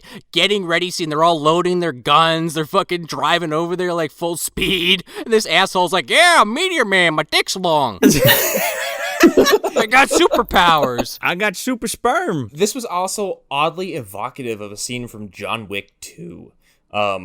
when Keanu Reeves and Common are like just like trading silencer rounds from across like a walkway or something like that because Yeah, John Wick fucking laser blasts his pistol so he can't shoot it yeah, exactly. with his laser vision. Yeah. These guys can like storm the mall and they kill them with silencers and like fucking I don't know how no one sees this because he's doing it from like across a giant like, you know, opening. And he's like eye lasering these pistols so they are, you know, won't work, will misfire or something. He like fucks up. He like melts the hammer or whatever. But like these guys, it's the fucking gang. I guess he has super sight too, because he gets it right on the money every time. Yeah, but like it's the like you're looking at these guys and it's just like a gang of dudes. Like obviously these are the Golden Lords and they're just brandishing these fucking pistols like so anybody could see them. No one says anything about the 4 to 5 bleach blonde dudes walking around in matching black coats. Like, oh man. Well, this is where we get the fucking Golden Lord breakdance team too. We see them. Oh yeah, and then like as Jeff is approaching Eddie Griffin, Sinbad fucking walks up to him. He just happens to bump into him in the mall, and he's wearing a completely different outfit, but also in the same theme. He's like, "Oh man, Jeff, how you doing? So good seeing you out here. Yeah, sorry that was awkward earlier. I'm fucking your old girlfriend or something." You know, I hope you're not upset. He's like, it's really clean in here. There's no cigarette butts anywhere. He makes a comment about being an inner city mall. Yeah, he makes a comment about being in an inner city mall. And he said, "Oh, I got my dread appointment." Yeah, he's gonna get like dreads. And then he tells him to stay chilly. Stay chilly. Yeah, that's the last one. Jeff points at fucking Eddie Griffin and kind of floats him off the ground, and he gives him the fucking 3PO, dude. And every single bad guy sees fucking Jeff in the distance, like pointing his finger in the air, and they're just like, "All right, yeah, follow him." Okay, let me get this straight. They were gonna shoot him standing there, but they won't shoot him while he's flying. Budget wasn't big enough for that, Joe. Because Simon's like he like makes them put all their guns away when Meteor Man starts to fly. You make a good point though. Like, what's stopping them from doing that? Like, the second he hit the air, they should have just shot him, and then he would have dropped like a sack of bricks. Right? Well, yeah. Nah, lower your guns. The window work in this place is too good. Or just keep floating there since it was he was being held up. Yeah, he would just be riddled with bullets, bleeding all over everybody, while Jeff just like fucking Jedi fucking telepathy or telekinesis them. He keeps trying. He's like, "Oh no, a little further." This poor bastard's floating in midair, and his ass lets out. He's just shit is just filling the air. Oh no! But it's floating. It would be like that scene from what is it, Star Trek 4 or 5, where the Klingons get shot in the beginning and they're just fucking floating around their weird pink blood all over the place. Exactly, but it's brown. Oh man, well, good thing he's wearing a big green diaper. Yeah, but Jeff's got to put that back on, and I kind of feel bad for the guy. Fuck him. He's got Luther Vandross is there again, and he sees Jeff like levitating. He doesn't do anything. He just sees this happen, but he doesn't fucking act on it. Well, no, he goes and reports it back to Frank Gershon. Oh, okay, sure. So that's something, I guess. I'm just saying, he just stands there and looks at him and goes, He doesn't even do that. Well, then Jeff gets Eddie Griffin outside and just like in full view of all these people, just strips him telepathically down to his skivvies. Because he won't take his suit off. He was so worried about people knowing who he was, but he doesn't. He just like takes his costume back and flies off. Ignore the man with the telepathic powers. There's people walking all around him, and he's flipping this motherfucker around, taking all his clothes off. When he starts flying, when Jeff like levitates him in the mall, that's Chris Tucker over the fucking over the loudspeaker. He's like the MC, but he's like uncredited. Ah, oh, wow. It was so weird because he's like, there he is, Meteor Man. Well, then we kind of find out through experimentation. Essentially, Eddie comes to the conclusion that Jeff, every time he uses his powers, he basically gets super tired to recharge because Jeff just sleeps for a super long time. And he gets attacked or almost killed, I want to say.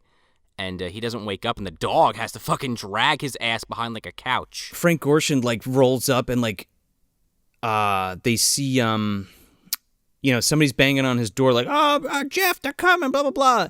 And then Tiny like punches a fucking hole through his door, and they come in, but the dog Ellington like pulls him in the back of a couch and like covers him in dirty clothes or some shit so they don't find him because he's asleep. And then like Simon just walks in and is like, "Oh, boss, why are you here?" And he's like, "Why are you here?" Huh, funny seeing you here. We should probably leave. Okay. And then he makes like an offhand comment where he's like, it's okay, Meteor Man's losing his powers. And I'm like, how the fuck do you know? Also, just like, look behind the couch, asshole. Yeah, right? He like walks in, looks at the laundry, and doesn't go any further. Like, you'd think these guys would like rip this place apart, right? Because they're like, they just broke his fucking door down, dude. You know? They just step in like 3 feet and they're like, not here. Okay, bye. Do you want to pursue this? No. Fuck it. Let him recharge. And then I guess like the community is just like, well, because he beat the shit out of him, they're gonna try to kill him or destroy the town. So maybe we should just pool our money and buy him a nice fucking condo somewhere and ask him to leave. Yeah. Somebody stands up and goes, "No more dead cops." and then James Earl Jones steps forward and goes, "I'm the Batman." With his hair sticking up like a pencil. Yeah.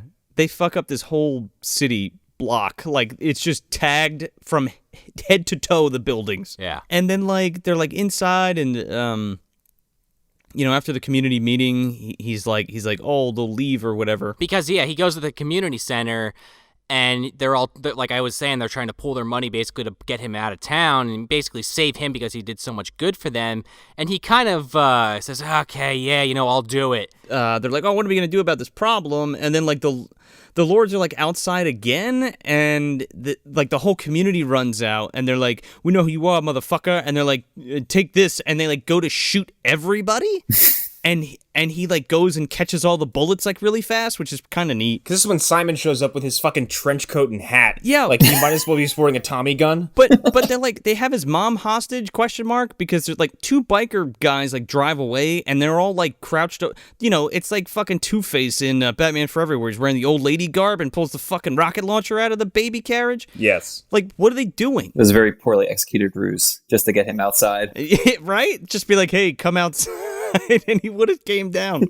Yeah, and then he does some like Naruto move where he's like running back and forth as fast as he can, catching every bullet. Yeah. Yes. Suddenly he's a speedster, and he's catching bullets in his teeth and with his hands. Yeah. Right, but this is when the audience sees that he's losing his powers because he opens up his hands and they're like actually bleeding from catching the bullets. Yeah, so he's also Adrian Veidt from Watchmen. There you go.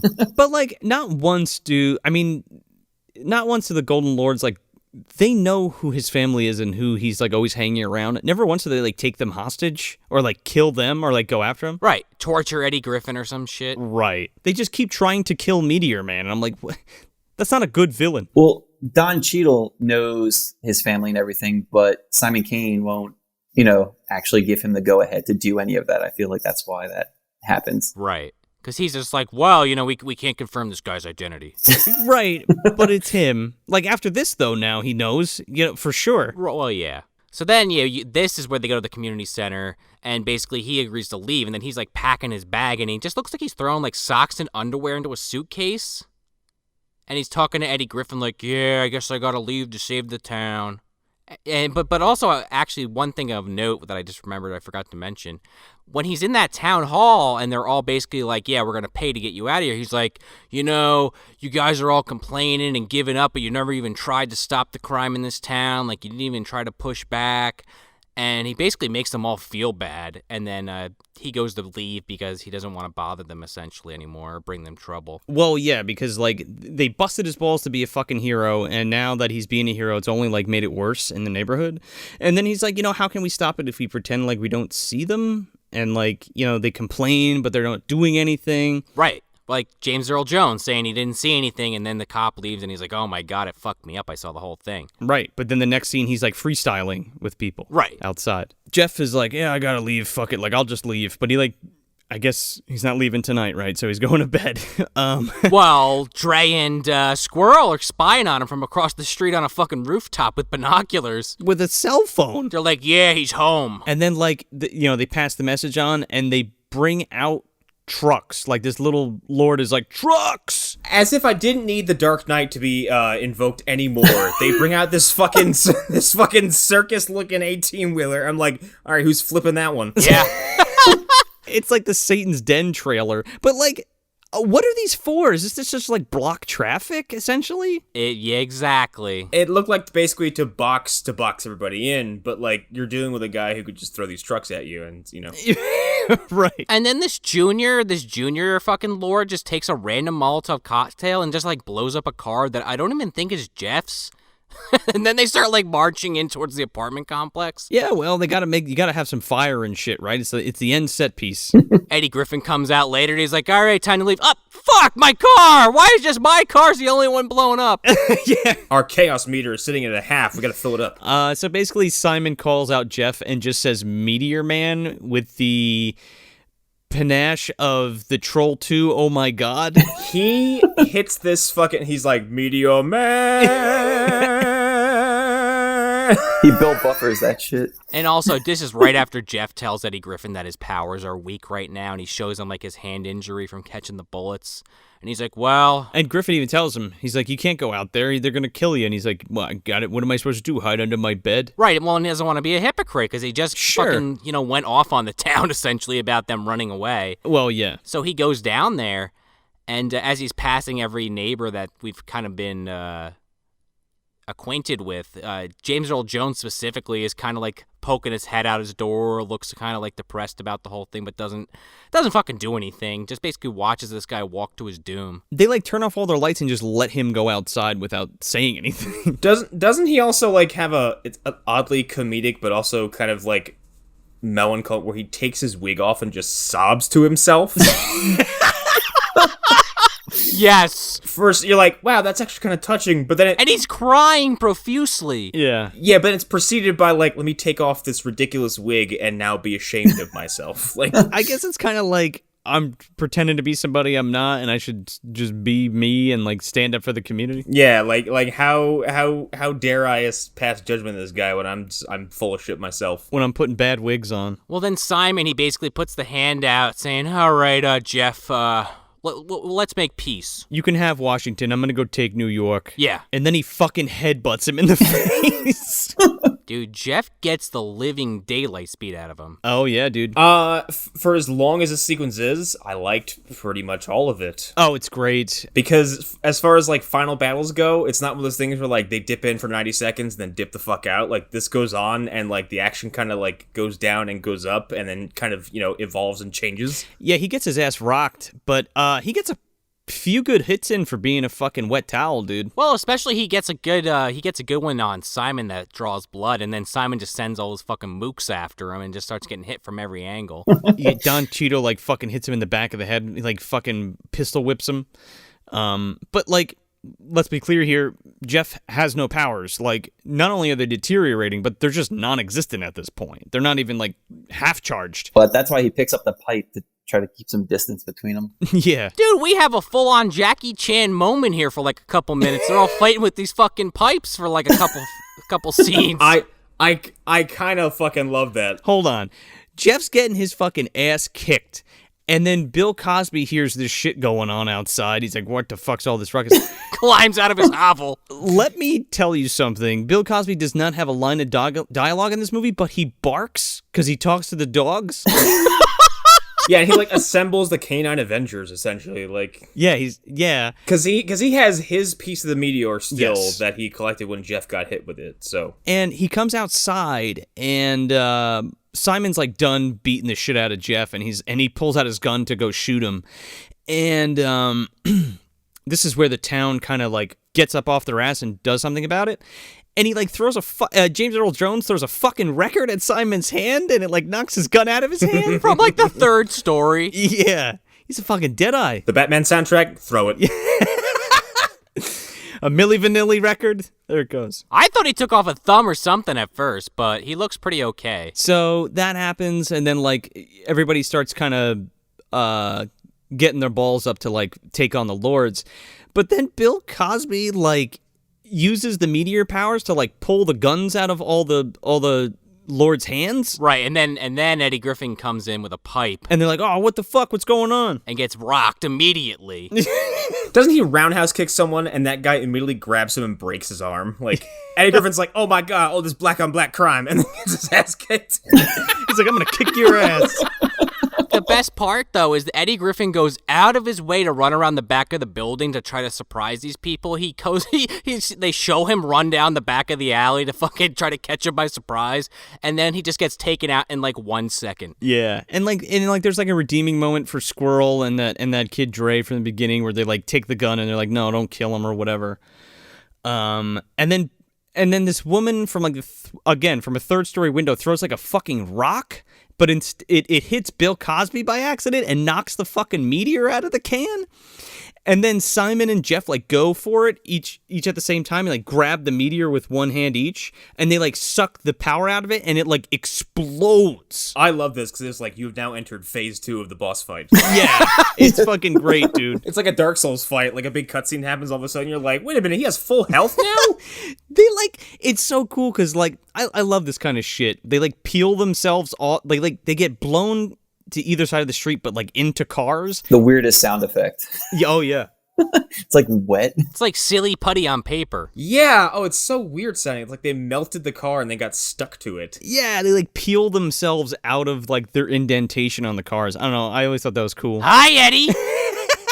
Remember me? As soon as he peels himself off the car, we get the first official recorded "Yeah, boy" ever, I think. Oh, yeah. I think we could definitely say this was the first one. I think so. And then Simon does, oddly, like my favorite superpowered thing in the movie, where he just fucking he pushes a van horizontally at Jefferson. Like it just slides across the street at him. It's fucking rad looking because it's all practical. It looks so cool. This is where the fucking van like explodes with pipes out of the back, and this is the pipe fight. Yeah. They have a full-on like fucking kendo match. Yeah, like Jeff jumps on top of a fucking car with a pipe and just starts whacking people with him.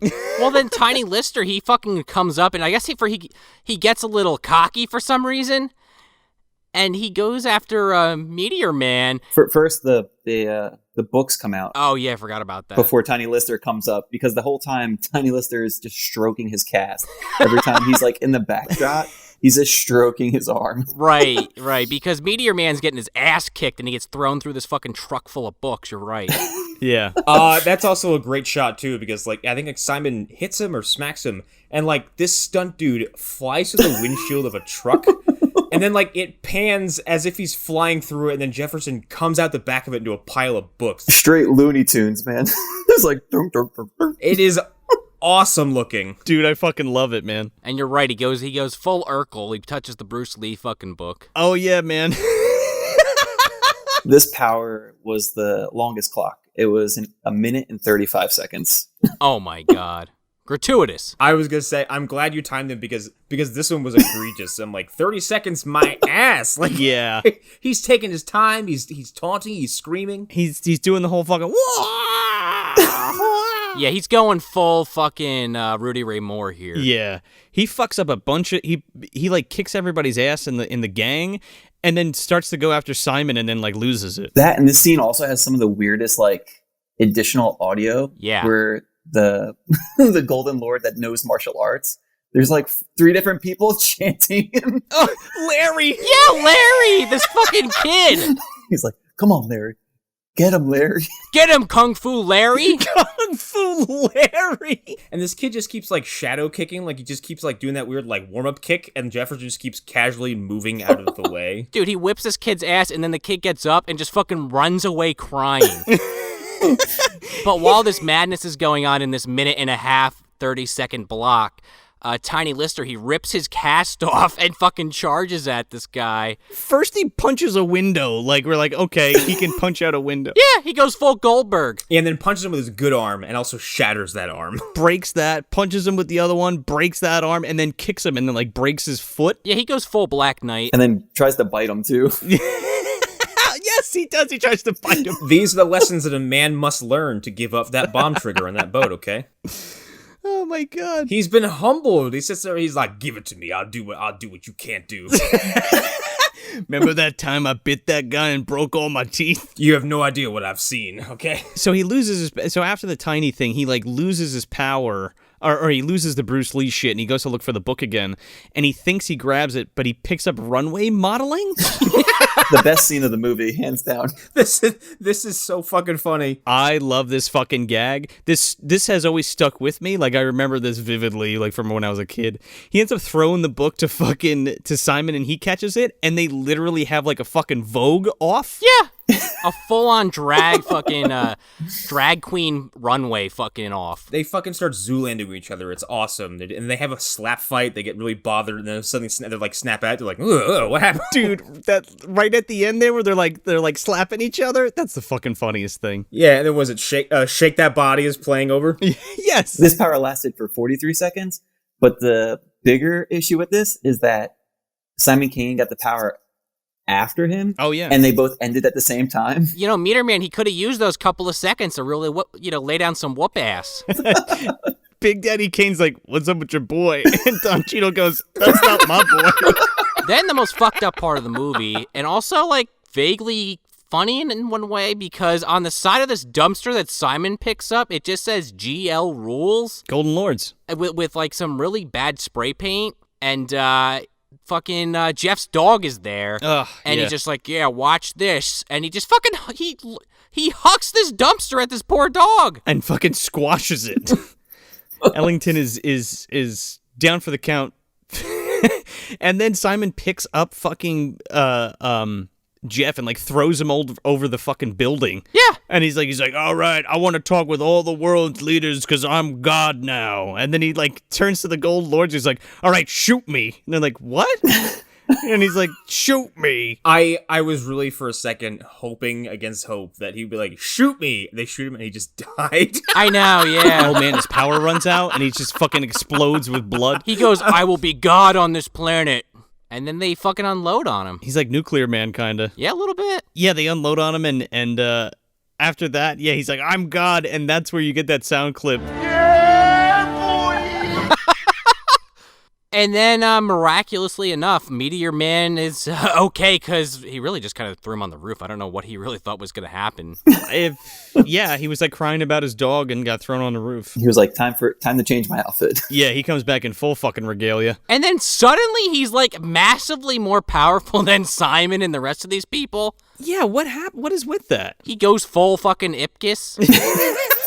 Because he's dashing around, spinning like fucking like Tasmanian Devil. Tasmanian Devil, like punching the shit out of these guys. Oh yeah, he's masking around for sure.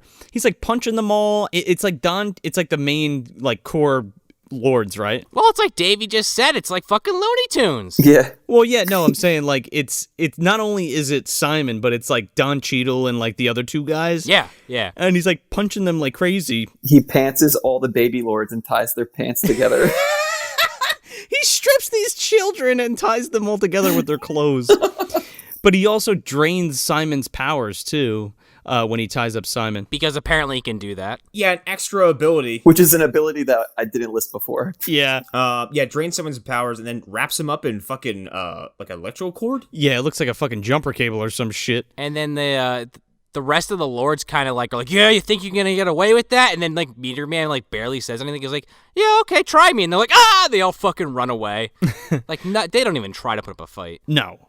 Also, the Junior Lords are some group, like musical group, and I can't remember what they're called. I never even heard of them. Oh, Another Bad Creation? Yeah, Another Bad Creation like or something like that. Yeah, I never heard of them. But yeah, and then fucking Frank Gorshin rolls up in his fucking Dick Tracy mobile, this 1920s fucking mobster car. He rolls up on a street that was blocked off by trucks, just so everyone's yeah. aware. He's like, oh, what the fuck's going on? He's like, where's the Meteor Man? I'm gonna fucking kill that Meteor Man. He is producing angers, like a level of anger that I have never seen before. He's like, what is going on? I would say it's akin to dude in Ghostbusters 2, the judge. Yes. I'm not finished. I was going to say this scene just leads up to basically Great Adventures Batman show, because then a car flies through a fucking truck. Yes. Off of a ramp. Oh, yes. Oh, my God. It's like the fucking Lethal Weapon show. And who's in the fucking car? The Bloods and Crips. Cypress Hill and Naughty by Nature. who then just they get out and wordlessly just like gesture upwards, and then Frank Gorshin's like, He's like, what? What's up there? What is it? Ah! And then suddenly they are surrounded by like 10,000 United Bloods and Crips who are on the rooftop of every building, just popping up like dominoes, like ba ba ba ba ba ba ba ba. Also in synchronized order where it would be blood crip, blood crip, blood crip. Yeah, blood it's crip. blue, red, blue, red, blue, red, blue, red. Also, when the fucking Lords and Gorshin get kicked out of this fucking town, it's gonna be chaos. Oh, yeah. They're not having a barbecue together, you know what I mean? Congratulations, you just gave this town to a previously warring, to a pair of warring factions. Yeah, back to the other gangs. Well, then he goes to leave, and they're just, like, backing their cars up, and the cops just catch them immediately. They're just like, all right, you're all in the arrest. And they're like, fuck, I knew we shouldn't have gone in reverse. Where have you guys been the whole time? We don't go in that part of town. It's like Predator 2 Danny Glover L.A. You know what I mean? They don't fuck around down there. Scorpio's there. Come and get it! The Scorpio is ready! The cops like, look, between Gotham, Freeland, Metropolis, Central City, we don't go there, all right? You supers are there, all right? Yeah, right? Well, they got Meteor Man. They're good now. I mean, well, what about before? Gotta go. I can't speak for that. Hell of a storm. Well, then the entire neighborhood essentially surrounds this dying dog. And Bill Cosby comes up because I guess Meteor Man either just doesn't have the power or can't heal it. And Bill Cosby just is like, yeah, let me take care of this. Give it a little Jello, a little bit of this drink. Bill Cosby knows dogs. He's like X-raying the dog, and then like his vision fades, and then like it's finally done, right? Like he has no more meteor juice in him. I guess. And the dog's okay, so who really gives a shit? Yeah. Oh no, what is this, the end of Rise of Skywalker? Yeah, he heals the fucking giant worm thing. Just runs out of force juice. Yeah, well, for Jeff, good thing that Bill had that last bit of meteor juice in him because he saves that fucking dog. Yeah, what, Bill Wren or Kylo Cosby? Oh, geez, that's a... I like Kylo Cosby. That's a messy road to go down. Yikes. I mean, Bill Cosby can go off and fuck himself because... Bill Cosby can die and then be mad about it, okay? I don't give a shit. Fuck him. And we end this film on a smiling Robert Townsend with a freeze frame. Yeah. And we go right into this fucking amazing credits with this Meteor Man theme that plays over the... I kind of love it. I said in our Instagram chat, it's very reminiscent of TURTLT Power. I'm into it, dude. Sign me the fuck up. So these credits you'll watch, Connor. Is that what you're trying to tell us? No. I heard the first bit of it and then shut it right off. All right, at least you're consistent. Yeah, but spoilers, there's nothing at the end of the credits. No Meteor Man 2 or what have you. They wrapped it up in a nice package. So where are we putting this, fellas? I didn't think about this for long. Fucking shelf. God, this movie's funny. It's like, I haven't seen Blank Man in a long enough time to have basically no memories of it. But I had never seen this before today. Oh, really? And I kind of hold it in higher regard than what I can remember from Blank Man. Because this movie's ridiculous. And because it reminds me of like other DC superhero shit, and like some of the jokes are really, really fucking funny. The special effects are cool. The cast is ridiculous. I don't know. It's nebulously fun. And if you've never sat through it, I really recommend it. It's kind of a great time. And usually when I just like something like this, I don't have too much to say about it. So yeah, shelf. If I had to pick between two movies, it's sitting between. I mean, Blank Man probably obligatory. Out of obligation. And like, I don't know, because I'm struggling to think of like superhero comedies that I've seen in the last like 2 decades or so. That isn't like something that's super edgy or, something like Kick-Ass where it's kind of it's leaning too hard in one direction. I don't really know. But yeah, shelf, totally. Yeah, definitely shelf for me. It was already there. Fucking picked it right out, threw it on. I used to watch this flick all the time when I was a kid. And I loved it then, and I still love it now. I think it holds up a lot. I think it's actually a very important film to the superhero genre. And like even like black film, I can't believe that it lost so much money. That fucking like blows my mind. But yeah, I love the tonality of this film. How like there can be some really like there's some really heavy shit in this, but they play it pretty light with their transitions and stuff and how they kind of handle the aftermath of it. But there is a message here, I think. But it's not like beat you over the head with it. It's totally fun time. It's funny as hell. The effects are good. The acting's good. I fucking love the Golden Lords. I love that whole idea of like these super well dressed black men with like golden hair. I don't know. They're very like striking, and I think Robert Townsend and Eddie Griffin like work really well together. I like their chemistry and stuff. Yeah, Shelf. It's a great flick. So this is a shelf movie easily, and I said this earlier in the episode, but I never saw this before. You know, I've been hearing about it for years from Joe, like, man, you got to see fucking Meteor Man. You got to watch this movie. And earlier in the year when we decided we were going to do it, I was like, okay, the time has finally fucking come. And what can I really say that you guys already didn't? But the acting's really good. The comedy's there. I love the little cameo by guys like Sinbad and John Witherspoon. And, Robert Townsend's great in this. And like you said, Joe, I agree. Him and Eddie Griffin actually have pretty good chemistry in this film.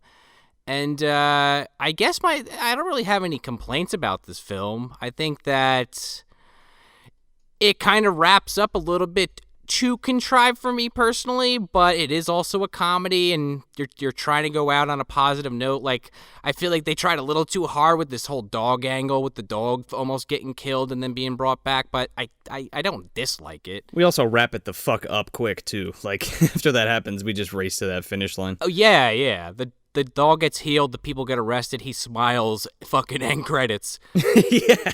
Where on the shelf am I putting this? So far we've had John Carpenter's Vampires is the crown on the Daniel Baldwin statue in the closet. And if you heard last week's episode, The Suckling, we know where that went deep in the nether regions. So, if this even makes any sense to you guys at home, whatever the fuck I'm even talking about anymore, but I think it would be the cape. If you were able to take Meteor Man and transfigure it into a fucking cape, probably made out of newspapers or some shit because it's part of the Baldwin statue. That's where it would probably lie on the shelf. I would highly recommend this film if you haven't seen it. It's kind of like a Shakes the Clown scenario, I would almost argue. Yeah. Where it was like kind of, again, it was in my radar for a super long time and I just never pulled the trigger on it. And I'm glad I did for this show. I think maybe, I'm sorry, just real quick. I didn't say what it would be between on the shelf. I think it either goes between Blank Man and either the Roger Corman Fantastic Four or Orgasmo. Ooh, okay. Now, Orgasmo obviously isn't a superhero movie. It's the guys who made South Park, but like that kind of like slapsticky superhero-y thing is kind of happening there. I mean, maybe that's a bad comparison, but no, I get what you're saying. Yeah, as far as like superhero comedies go, because it's definitely a comedy first and forefront. Yeah, so yeah, maybe that, maybe like like cheesy Roger Corman Fantastic Four, and then like Orgasmo or something like that. Yeah, it's on the shelf for me already, for sure. I remember this movie as a kid, and I think I like it more now that I've rewatched it for this episode because it's been a few years since I've seen it again, but paying that much attention to it. This movie has a lot that most superhero movies lack, I feel. And it's just very unknown as well, which is part of the sad part of it. As far as what I would put it in between, probably Super. I was thinking that too. Yeah, maybe I switched my answer. And Blade 2, because Blade 2 has a lot of ridiculous one-liners in it. Yeah. But it's also an amazing black superhero movie. Yeah, okay. That's a good one. I don't think this is a bad movie. I think it's a movie of its time. So yeah, agreed. It holds up well. It holds up great, I think. Oh yeah. Before we close out, I just wanted to also ask you, Dave, if there's anything in particular you want to promote. It's been a year since we've had you on the show. Well, right now, all conventions are canceled, and I am wide open for commissions. If anyone is interested, they can check out my art. It's linked in every movie dumpster post pretty much, but it's the Scaredy Cat on Instagram. And I do pretty wild custom pet portraits, but I also do a bunch of superhero stuff. So, and you got a lot of commissions coming from us. We got a big project for you coming up. So if you are looking to where to spend that stimulus check, check out my artwork. Absolutely. And we kind of missed it in the beginning, and I apologize for that. But just in case nobody knows, but Dave is our resident artist, and he did the hand coming out of the garbage can, our main logo, and he does all of our event logos too, like the Blockbuster Bombs and the Trick or Trash and the Trashing Through the Snow events that we do. And he's cooking up one right now for a brand spanking new event that we're going to do this year. We're going to roll out in a couple months, and yeah, we got some other stuff that we're going to be working on him with, and you should totally hit him up because he's amazing. And again, does all those awesome pet portrait stuff. Like I think we mentioned it last time, but like, you know, he'll take your dog and turn it into the Hulk, or your cat and make it Thor. You know what I mean? It's and they're really great. Yeah, definitely go check them out. Yeah, and sky's the limit with that. You did one recently I saw on your Instagram of this bird in the Chicago Cubs regalia. I thought that was fucking amazing. Oh, thank you. Yeah, that was actually my first bird commission, and then right after that, I did this pit bull as Lemmy from Motorhead. So that one's up there as well to check out. That's awesome. But yeah, sky's the limit with the commissions. I'm open to anything and everything. Awesome. And as always, his links are in the show notes, and we'll definitely put it in the in all the posts around Instagram, Facebook, so you'll be able to follow him. So that's it. That's Meteor Man from 1993, directed by Robert Townsend. Hey, everybody, if you want some more bad movie goodness, you can check us out at MovieDumpsterPodcast.com. Subscribe to us anywhere you listen to your podcast, and make sure to leave us a 5-star review if you dig the show, because it helps us get out of the bottom of the dumpster and into more eardrums. Yeah, and if you're on the social medias, you can follow us at Movie Dumpster on Instagram, Facebook, and Twitter. I'm Jello Scola. I'm Sean O'Rourke. I'm Connor McGraw. And I'm David DeForn. Thanks for visiting the dumpster. Get off me, crack boy! Drug dealer people, Meteor Man's in town.